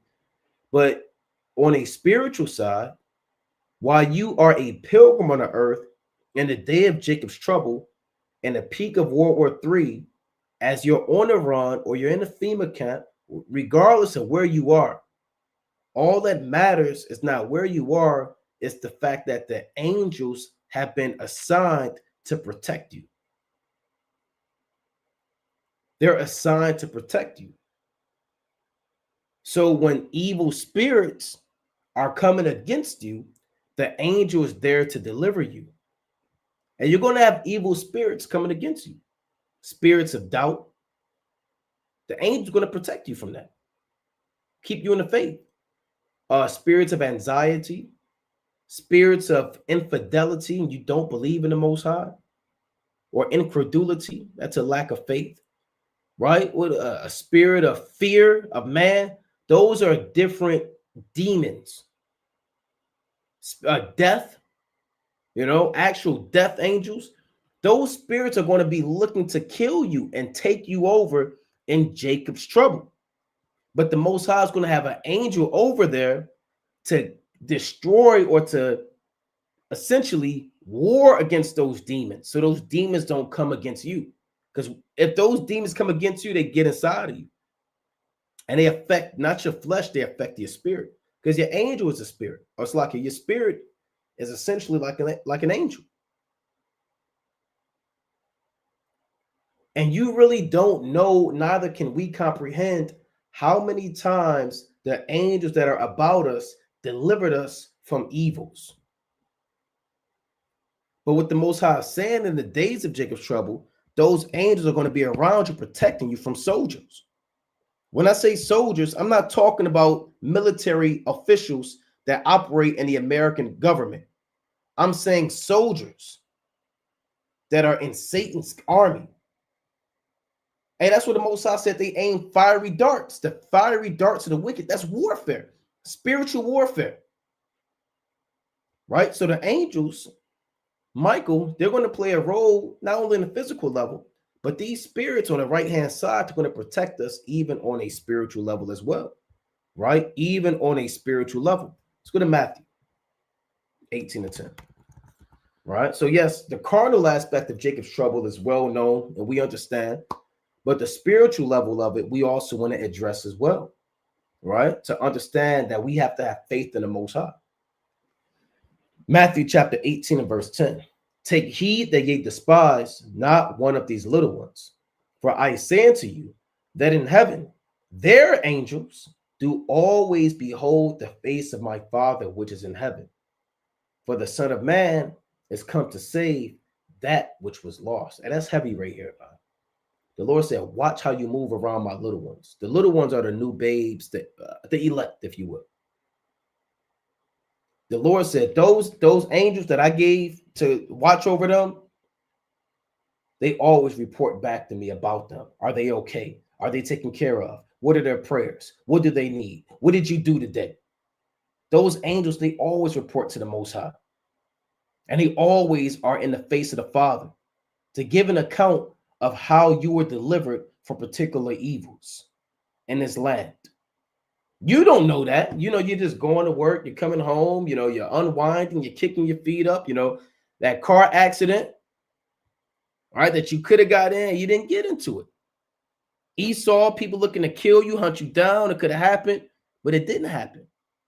Because those angels, they report to the Father about how they delivered you, what your prayers may be, and whatever things the Most High commissions them to actually do in the last days, man. Right? And everybody has an angel. Let's go to Acts 12. Let's get one more now. Everybody has their own angel. This is when Peter, remember, Peter was arrested during the Passover, the Feast of Unleavened Bread, right? And he, the angel bust him out. So this is Acts 12 and 15. And they said unto her, thou art mad. But she constantly affirmed that it was even so. Then said they, it is his angel. So we knew about that.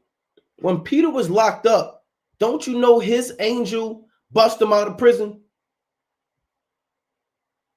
Look, I'm going to read that. This Acts 12 and 7. And behold, the angel of the Lord came upon him, and a light shined in the prison, and he smote Peter on the side and raised him up, saying, arise quickly, and his chains fell off from his hands. So these angels are going to be working, man. Imagine you in a FEMA camp,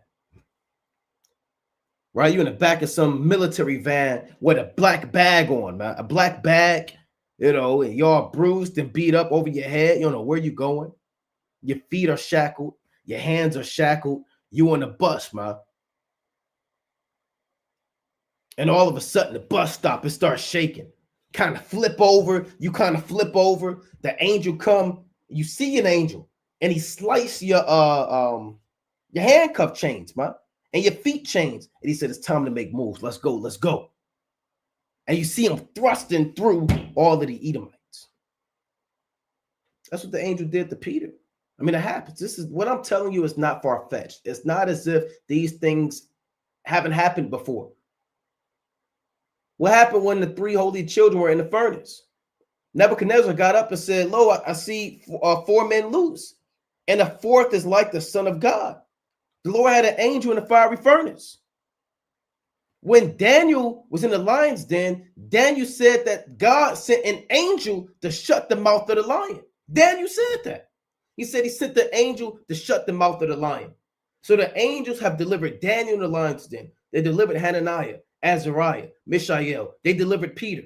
The angels are going to be working on a spiritual level to deliver you every step of the way until the day that the chariots come. Michael is the chief archangel that presides over them. It happens all the time. Now, I want to get that. I believe that's in Bella and the Dragon. Right? Let me just get that quick precept. Okay, this is the book of Bella and the Dragon, verse number, bear with me, 30, actually, Salakia. Let's see if this is what I want. I believe it's actually in Daniel. Right? Hey, but the Lord, let me get this first, then I'll get what I want. Right? This Daniel, Salakia. Bella and the Dragon, 39. So Daniel arose and did eat, and the angel of the Lord set Habakkuk in his own place again immediately. So the angel actually teleported Habakkuk to save Daniel. This is how the spirits are operating, because Daniel needed food. So Habakkuk was making food to go out to the reapers, and the angel teleported Habakkuk to feed Daniel so he didn't starve. I mean, that's beautiful, man. How amazing is that? How amazing is it for the Most High to send these angels to take care of us, man? This Daniel chapter 6 and 22. My God hath sent his angel and hath shut the lions' mouths, that they have not hurt me, for as much as before him innocency was found in me, and also before me, O king, have I done no hurt. So the angel came down and shut the mouth of the lion. And that guillotine would be coming down and just jam up. The angel jammed it up. Made Esau destroy himself, take his own life, bust you out of prison, give you food in the days of evil. These spirits are going to be working to deliver us in the days of Jacob's trouble, right? And Michael is going to be doing that. And again, it's not the first time Michael, has came up on our behalf. Let's go to the book of Jude. Right, let's get another account. Right? This is Jude chapter 1. It's only one chapter, but Jude chapter 1 and verse number 9. It reads, yet Michael the archangel, when contending with the devil, he disputed about the body of Moses, durst not bring against him a railing accusation, but said, the Lord rebuked thee. So Michael is contending with Satan about the body of Moses. What's the big deal? Well, the deal is what? When Moses died, and we'll get that in Deuteronomy 34, the Lord, man didn't bury Moses. There's no account of a man burying Moses. The Bible actually teaches that the Most High buried Moses by means of particular angels and spirits. So Satan was sent by the Most High to tempt the children of Israel to find the body of Moses that he can be essentially worshiped and reverenced. Michael came down and said, no, you're not allowed to show the Israelites where the body of Moses is, lest they fall into temptation in the wilderness. They're about to go into the promised land, right? They're about to inherit the land of Canaan. You are not going to keep them in the wilderness any longer and cause them to go astray. This generation that did no good and evil, they are upright, they are pure, they are godly. No, you cannot tell them where Moses' body is. And there was a contention right there. That's the reason why, right? Let's go to Deuteronomy 34, because the Israelites are about to go into the promised land. See, one thing we have to understand is, as the men of the Most High, and as we progress as a nation of people, Satan is looking to hinder us from progressing. So even when the apostles, they wanted to do certain journeys, what would they say if they couldn't make it? They said, we wanted to come to you, but Satan hindered us. So Satan was looking to hinder the Israelites from going into the promised land. He wanted them to go off, find the body of Moses so they can reverence it and worship it and put that spirit in them to do that. Right? Let's get that in Deuteronomy 34. Right? Deuteronomy 34. So that this is all spiritual. But you don't read about that in Deuteronomy. So think about that. If you don't read about that account that Jude knows and Deuteronomy 34, what else was going on in the spiritual world? See, the Most High don't have to tell you everything, and he won't. Last time I checked, it said that the secret things belong unto the Lord our God, and Deuteronomy 29 and 29. The secret things belong unto the Lord our God, but those things which are revealed belong unto us and to our children forever, that we may observe and do all the words of this law, paraphrasing. So what we know is for us to be obedient to the Most High, right? That's why we know what we know. But there are things the Most High knows that have nothing to do with you being obedient to the Most High, right? So this is Deuteronomy. Here's the precept. Deuteronomy chapter 34 and verse number 5. So Moses, the servant of the Lord, died there in the land of Moab, according to the word of the Lord. And he buried him. Who's the he? The Lord. Did the Lord get off his throne, take a shovel, and bury Moses? No. The Lord operates through the angels. So the Lord has spirits bury Moses. Right? There's one, it doesn't say, but we know the Heavenly Father did not get off the throne to bury Moses. So he used spirits or angels to bury him in a secret location. And he buried him in the valley of Moab, over against Beth Peor, but no man knoweth of his sepulture unto this day, because man didn't bury him. Right? So while this happened, Satan came down to reveal unto them where his body was. That was going to affect the entire nation. So Michael stood up. Michael stood up. You are not going to affect the entire nation. They're about to go into the promised land and inherit glory. They've been hindered 40 years by you, tempting them and overthrowing them. Enough is enough. And what happened between Satan and Michael, it's not as if the Most High is oblivious to it. He's the one that authored it. He's the one that knows. He sanctioned that event. That's the Most High's dealing, right? That's his dealing for that to happen. So essentially, Michael rebuked them. You know, they were actually looking to worship Moses, and I brought that up before. the serpent of brass that Moses made, the children of Israel were actually worshiping that. They were going off, right? They were worshiping that. This 2 Kings chapter 18 and 4. And he removed the high places. I believe it's Hezekiah. And he removed the high places and break the images and cut down the groves and break in pieces the brazen serpent that Moses had made. For unto those days the children of Israel did burn incense to it.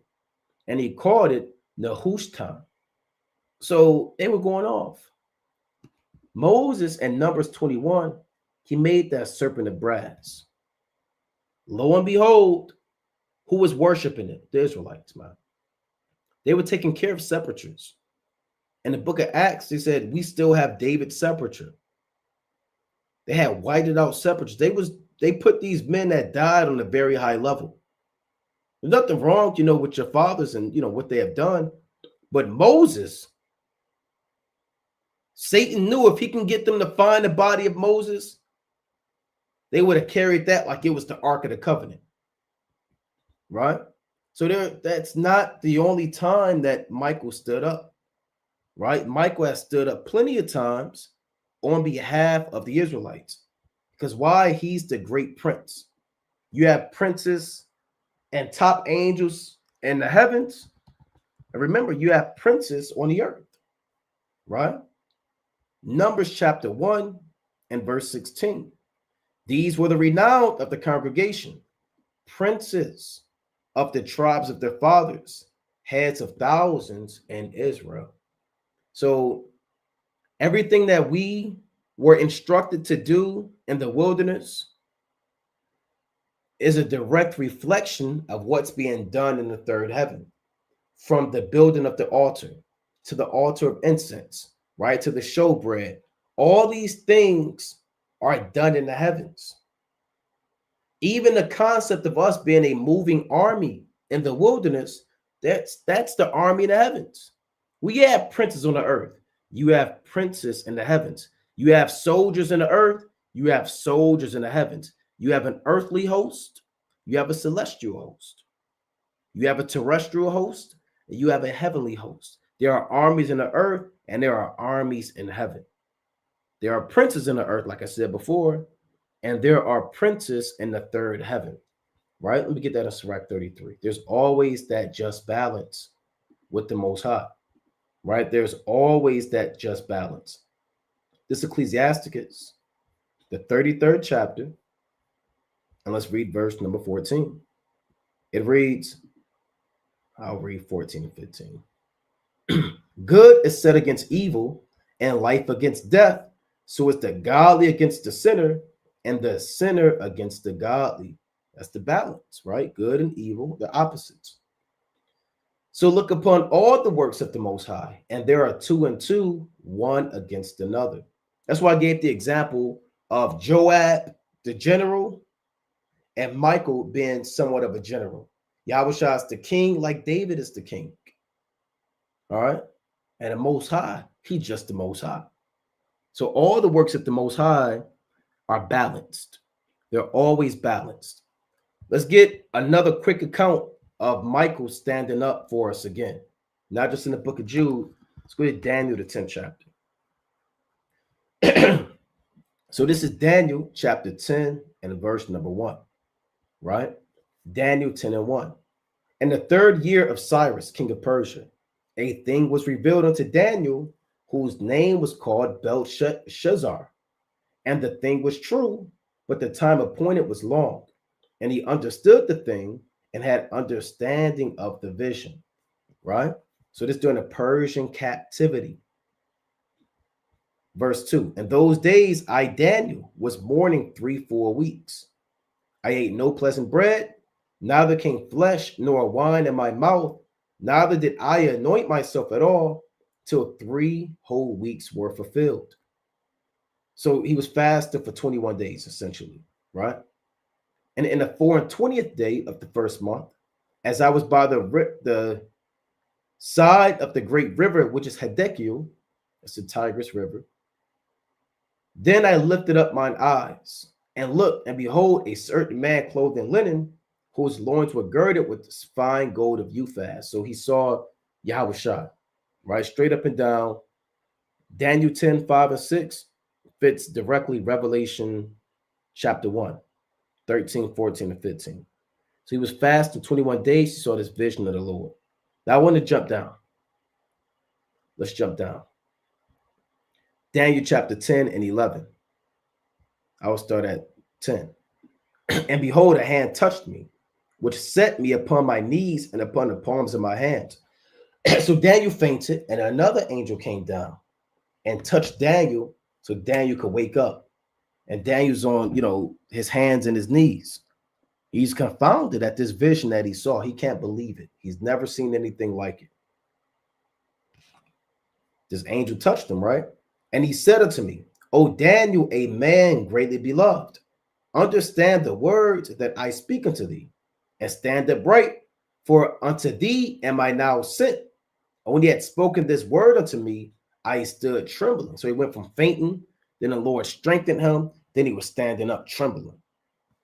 Then said he unto me, Fear not, Daniel, for from the first day that thou didst set thine heart to understand, and to chasten thyself before thy God, thy words were heard, and I am come for thy word. So Daniel was fasting essentially 21 days. The very first day, the angel was supposed to come to Daniel. He didn't come the first day. So Daniel said, I don't have any answers. I'm going to keep praying and fasting until I get answers. And day by day went by, all the way up to 21 days. And an angel was supposed to come to Daniel. That's what he said from the first day. I was supposed to be here. But something happened that stopped me from getting here. What stopped this angel from coming to Daniel? Let's read on. Verse 13. But the prince of the kingdom of Persia withstood me 21 days. But lo, Michael, one of the chief princes, came to help me, and I remained there with the kings of Persia. So when this angel wanted to come to deliver this message unto Daniel, you had a spirit that the Most High sent to stop this angel from coming unto Daniel. The prince of the kingdom of Persia is not an actual man. There's no mortal man that can stop an angel for more than 20 days. A man is in war with an angel. No, the angel is stronger than man. They excel in strength. That's in Psalms chapter 103 and 20. Right? On down. So you know that this is a spirit. That's why he's not being called the king of Persia. This is a prince of the kingdom of Persia. Michael is a prince, but guess who else is a prince? Satan is a prince. And you have other higher level demons. See, one thing about the spirit world, and I brought this out before, is there's rank. You have high-ranking spirits on the left-hand side who can rebuke and defeat spirits on the left-hand side. You have demons on the right-hand side. It's like on the left-hand side that are stronger than certain spirits on the right-hand side. Satan is a demon on the left-hand side. He's stronger than lower-level angels on the right-hand side. Michael is a spirit on the right-hand side. And he's stronger than demons on the left-hand side. There's rank and order. So this angel of lower rank couldn't get to Daniel because you had a higher ranking demon that stopped him for a period of time. Now, let's go to Ephesians chapter 2. The prince of the kingdom of Persia. Right? Let's go to Ephesians 2. So one of the titles for Satan is the prince of the power of the air. Right? This is how you know it's not an actual man. Ephesians 2 and 2. Wherein in time past ye walked according to the course of this world, according to the prince of the power of the air, the spirit that now worketh in the children of disobedience. So you had a spirit that's called a prince of the power of the air. And that spirit was fighting against this demon, right? It was fighting against this demon on the left-hand side. And when these spirits are fighting, spirits actually have weapons, man. They're not just arm wrestling for 20 days. When that angel came to Daniel, he wasn't in a thumb wrestling match for 20 days. Hey, these spirits, they go at it, man. And one thing that we fail to realize is the Most High has set that up. He's orchestrating spiritual warfare. He orchestrates terrestrial warfare, but he also orchestrates spiritual warfare, right? He's the one that set this thing up, man. Right? Let me just get a quick precept to show that the angels have weapons, right? This is Ezekiel 9:1. He cried also in mine ears with a loud voice, saying, cause them that have charge over the city to draw near, every man with his destroying weapon in his hand. So certain angels have destroying weapons. They have swords and other weapons they have to fulfill the will of God. They have weapons. Didn't Daniel say that in Susanna? Didn't he say that the angel of the Lord waited to cut thee in two? Let me get that real quick. This Susanna 1:59. Then said Daniel unto him, well, thou hast lied against thine own head, for the angel of God waiteth with the sword to cut thee in two, that he may destroy you. Meaning the angel is going to take that spirit away from you. The angel didn't physically cut him in half, but the angel was working on the minds of the people to stone these two wicked judges. That's what the angel did. So angels they're likened it to having swords and weapons on a spiritual level. So the prince of the kingdom of Persia is not an actual prince. It's not an actual man. It's dealing with a particular spirit. Let's go to John 12. Let's get another quick precept on that. This is John chapter 12 and 31. Now is the judgment of this world. Now shall the prince of this world be cast out. It is not an actual prince. There's no Roman emperor or entity, man, that died when Yahushua, was crucified. Tiberius was still around. Roman Empire still lasted hundreds of years. It's not an actual prince that was cast out. It was the fact that Satan had a stronghold on the spirits of men, and Satan was cast out. This was spiritual warfare going on. Satan was cast out. He is the prince of this world. So just like ancient Persia, they had a prince and a spirit that regulated their politics, that regulated their motives, that regulated their enterprises. It's the same way that America has a spirit over it. There's actual demons that run America that Satan has under him. This is real, man. What's one of the titles of Satan? The God of what? This world. 2 Corinthians chapter 4 and 4. And whom the God of this world hath blinded the minds of them which believe not. So Satan is blinding people's minds through different demons of sorcery and religion and politics and philosophies, lest the light of the glorious gospel of Hamashiach, who is the image of God, should shine unto them. So Satan is running this world. Let's get 1 John 5 and 19, but I want that in the NLT. 1 John 5 and 19, we know that we are from God. Well, this is fine, ESV. And the whole world lies in the power of the evil one. Who gave the evil one, Satan, power over the world? Who made him the God of this world? The prince of the power of the air, the Most High. The Most High has spirits operating over America. He had spirits operating over the Persian Empire. And this spirit, this angel, couldn't necessarily fight this demon and overcome it without the help of Michael. Let's read it again, Daniel 10 and 13. But the prince of the kingdom of Persia withstood me 120 days, but lo, Michael, one of the chief princes, came to help me. What did he come to help him do? Go against this demon. So the angel could come deliver the message unto Daniel. And I remained there with the kings of Persia. Right? So you have this spiritual warfare going on. Let's go to Ephesians chapter 6. Right? Ephesians chapter 6. I'm running out of time. Let me see where I'm at with time. Okay, let's go to Ephesians chapter 6. Right?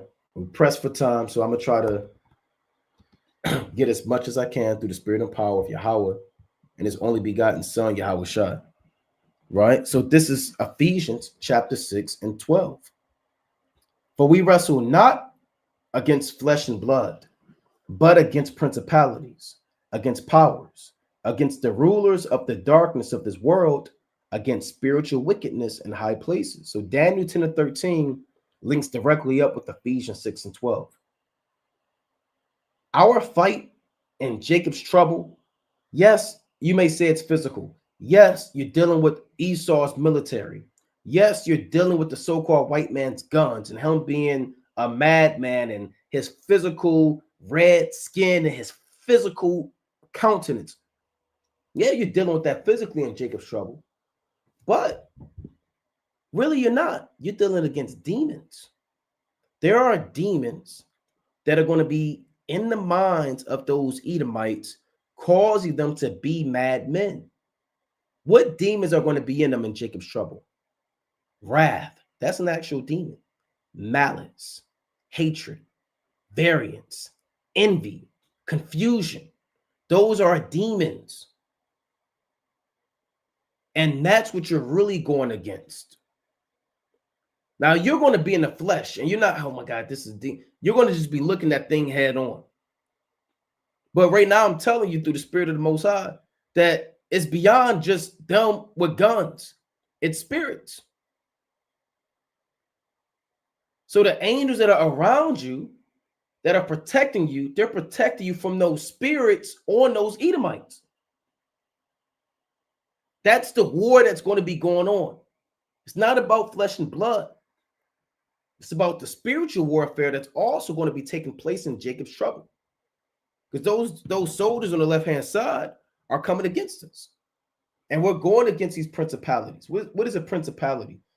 Principality is essentially a region operated by a prince. Right? Certain kings, they give their sons, which are princes, certain portions of their kingdom to rule. Rehoboam did that. Remember, Rehoboam and his wisdom, one of the things he did that was wise is he divided his sons up. And I believe Abijah was his son that he made the chief king. But each one of his sons had a region that they operated. We're wrestling against spiritual wickedness in high places, man, against these principalities. Every kingdom that has ruled over the children of God has been operated by a principality, not really by a king, not really by a worldly emperor, but really by high-level demons. That's what's going on. That's what we're up against. The soldiers of Satan's kingdom waging war against us. Right? That's what's going on. Yes, Satan has a kingdom. Right? He has a kingdom. Right? We brought it out in a previous cold cut. If he didn't, Yahweh Shai wouldn't say it. If he didn't have a kingdom, Yahweh Shai wouldn't say it. Matthew chapter 12 or 26. And if Satan cast out Satan, he is divided against himself. How shall then his kingdom stand? So in Jacob's trouble, what's really going on? Get your eyes out that you may see. What's really going on is, yeah, you got America kingdom, you know, as they reach their 250 years, but it's Satan's kingdom. And those demons that are on those Edomites to come against us, those are soldiers that belong to Satan's kingdom. And Esau is just a vessel. That's why we say he is the physical counterpart of the spiritual demon Satan. Right? He's the physical counterpart. And what is he looking to do? Does he care about your flesh? No, he doesn't want the spirit of the Most High on the earth. His job is to be against the spirit of Yahweh Shai on the earth. Inside of us is the spirit of Yahweh Shai. He could give a damn about your physical makeup. He's looking to get that spirit back in the spirit world. The less spirits of Yahweh Shai on the earth in vessels is good for Satan.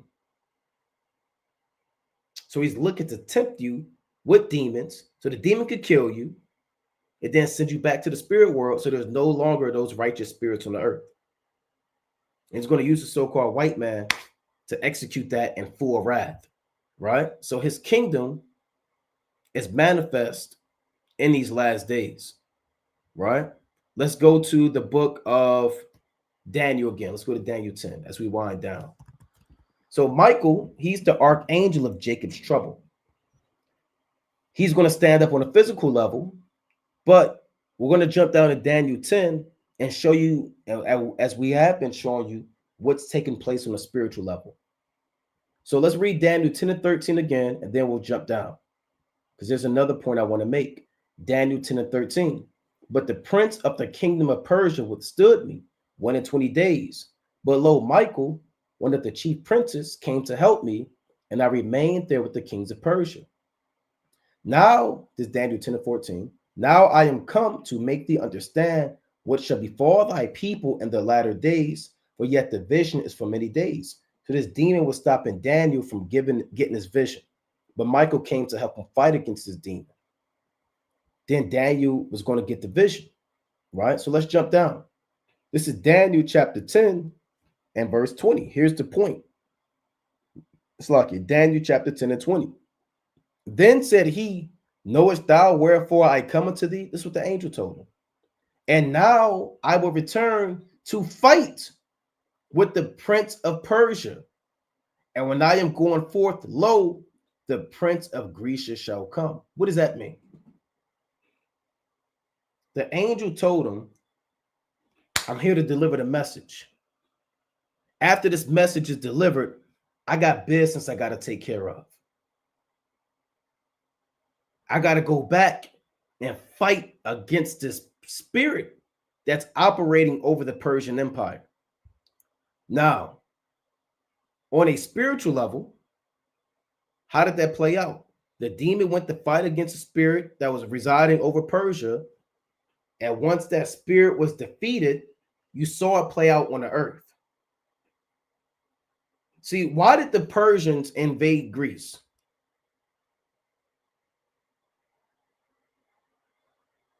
Why did they have a second and failed invasion into Greece? See, now we have to know what happened.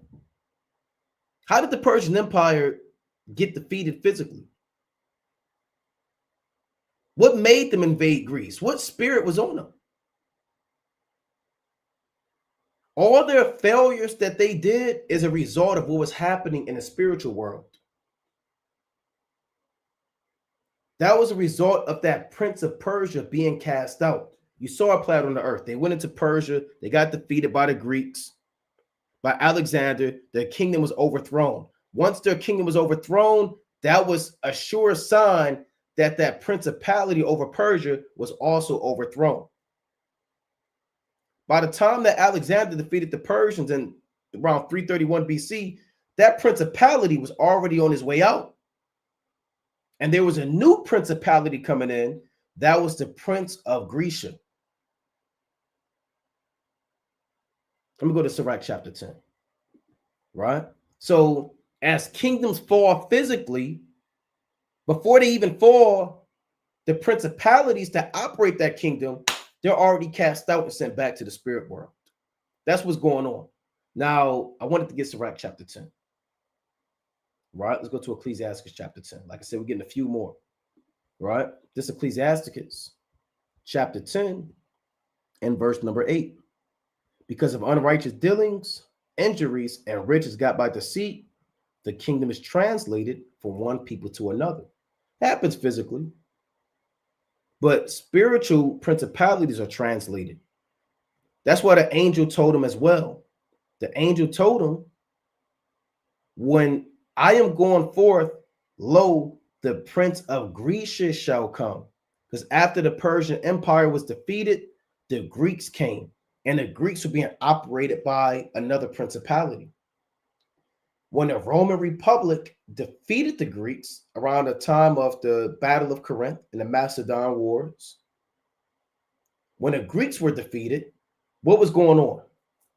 What do you think was happening when the Greek Empire fell? The angels on the right-hand side were overthrowing the principalities on the left-hand side to usher in the next kingdom. This happens in the spiritual world.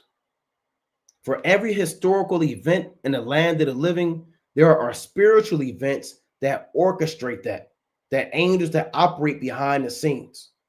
So what do you think is going on in America right now? The Prince of Persia is gone. Before that, it was the Prince of Babylon. They were gone, then the Prince of the Medes were gone, then the Prince of the Persians were gone, then the Prince of the Greeks were gone, then the Prince of the Romans are gone. What do you think is going on in America right now? Do you think America doesn't have principalities and spirits that govern it and operate it? While America is collapsing and falling, what do you think is happening on a spiritual level? Do you think everything's flesh and blood? You think everything's Trump? You would be unlearned to think that Trump is the single demise of America. Let the people that watch Fox News and CBS have that understanding. Let the men of the Most High very well understand that there are spirits operating behind the scenes as we speak that is leading to the overthrow of America. That's where their wisdom is failing them. Their wise men have no more understanding. Their kingdom is divided. The decisions that they make, the Most High said in Isaiah 19 that he was sent a demon in America and caused them to make decisions like a drunken man. Let me get that. So there are spirits operating to overthrow this American principality, right? This is Isaiah. Let me get this real quick. Where am I at with time? Okay. Slaki, I just want to, make sure I'm on pace. So here's Isaiah chapter 19, right? I want this. Isaiah 19 and 14. The Lord hath mingled a perverse spirit in the midst thereof, and they have caused Egypt to err in every work thereof, as a drunken man staggereth in his vomit. What does this mean? It means that America's fall is affected by principalities. There's an actual spirit in America. America's collapse. Every decision that Trump is making for hate speech or to ban this TV show or all of the current events that I showed you, yeah, that's happening physically. But why? Why can't America come back to their strength? Why can't America be great again? Why are they losing their influence in the world? Why are they losing their tourism? Why is their infrastructure falling apart? Why are their citizens divided? What is really happening? Is it a means of decisions that the Republican Party is making? Is it what Congress is doing? Is it what the Rothschilds are doing? It's deeper than that. There are spirits working on the minds of these men that cause them to make decisions that compromise the well-being of American society. That's all that's happening. That's what was going on in Daniel the 10th chapter. That's what the Lord is letting you know. These spirits and principalities are being overthrown on a spiritual level, and you see it play out on a physical level. Let's go back to Daniel 10 and 20. Surely brothers understand now, right? That's what the name of this lesson is. Michael, the Archangel, the angel of Jacob's trouble. Because Jacob's trouble is physical, but it's really spiritual. All things are spiritual. There's not one event that has ever happened that wasn't spiritual. Daniel chapter 10 and 20. Let's read it again. Then said he, knowest thou wherefore I come unto thee? I mean, you don't know why I'm here? And now will I return to fight, right? This is a spiritual fight with the prince of Persia. And when I am going forth, lo, the prince of Greece shall come. So he's going to dispose the Persia principality, go up to the spirit world, let the Most High usher in a new principality. And it's going to happen over and over. This happens all the time. This has been happening from the beginning of time. For every kingdom that fell, even in Egypt. This happened in Egypt. Verse 21. But I will show thee that which is Daniel 10 and 21. But I will show thee that which is noted in the scripture of truth. And there is none that holdeth with me in these things, but who? But Michael, your prince. So Michael, our prince, is playing a major role in the overthrow of the kingdoms that we have been in captivity under. Under Persia, Michael was there. Under the Greeks, Michael was there. Under the Babylonians, Michael was there. Under the Assyrians, Michael was there. Under America, Michael is there or here. And he's waging war against these spirits, and you see America collapsing in front of you. But behind you are principalities operating to overthrow Babylon the Great, to pervert spirits and all these spirits. This is what's happening on a spiritual level. And I quoted the eye salve because that's what you need to see. All things are spiritual. Revelation chapter 3 and 18. I counsel thee to buy of me gold tried in the fire, that thou mayest be rich, and white raiment, that thou mayest be clothed, and that the shame of thy nakedness do not appear, and anoint thine eyes with eye salve, that thou mayest see. You need the Holy Spirit to see what's really going on. Stop just looking at what's happening on a political level. Keep watch. Expand your vision. Watch on the physical level. I mean, all praises to Yahweh, Bashim, Yahushua, that you're doing that. Keep doing that. See what's going on a geopolitical level. See what's going on the international level. Foreign trade, diplomacy. Look at what's going on these levels. But also watch on a spiritual level. Understand that there are principalities and powers that be that are operating on a spiritual realm every day. And every day that America is falling is every day that principality over Babylon the Great, the prince of the power of the air, is slowly being cast out. Keep in mind that we belong to the army of Yahushua. All right, let me get that in 2 Timothy. So the Lord, what he's doing, think about this on a spiritual level. I'll quote it after I read this. Second classic, right? 2 Timothy chapter 2 and 3. Thou therefore endure hardness as a good soldier of Yahushua HaMashiach. No man that warreth entangleth himself with the affairs of this life, that he may please him who hath chosen him to be a soldier. What were we before we were soldiers?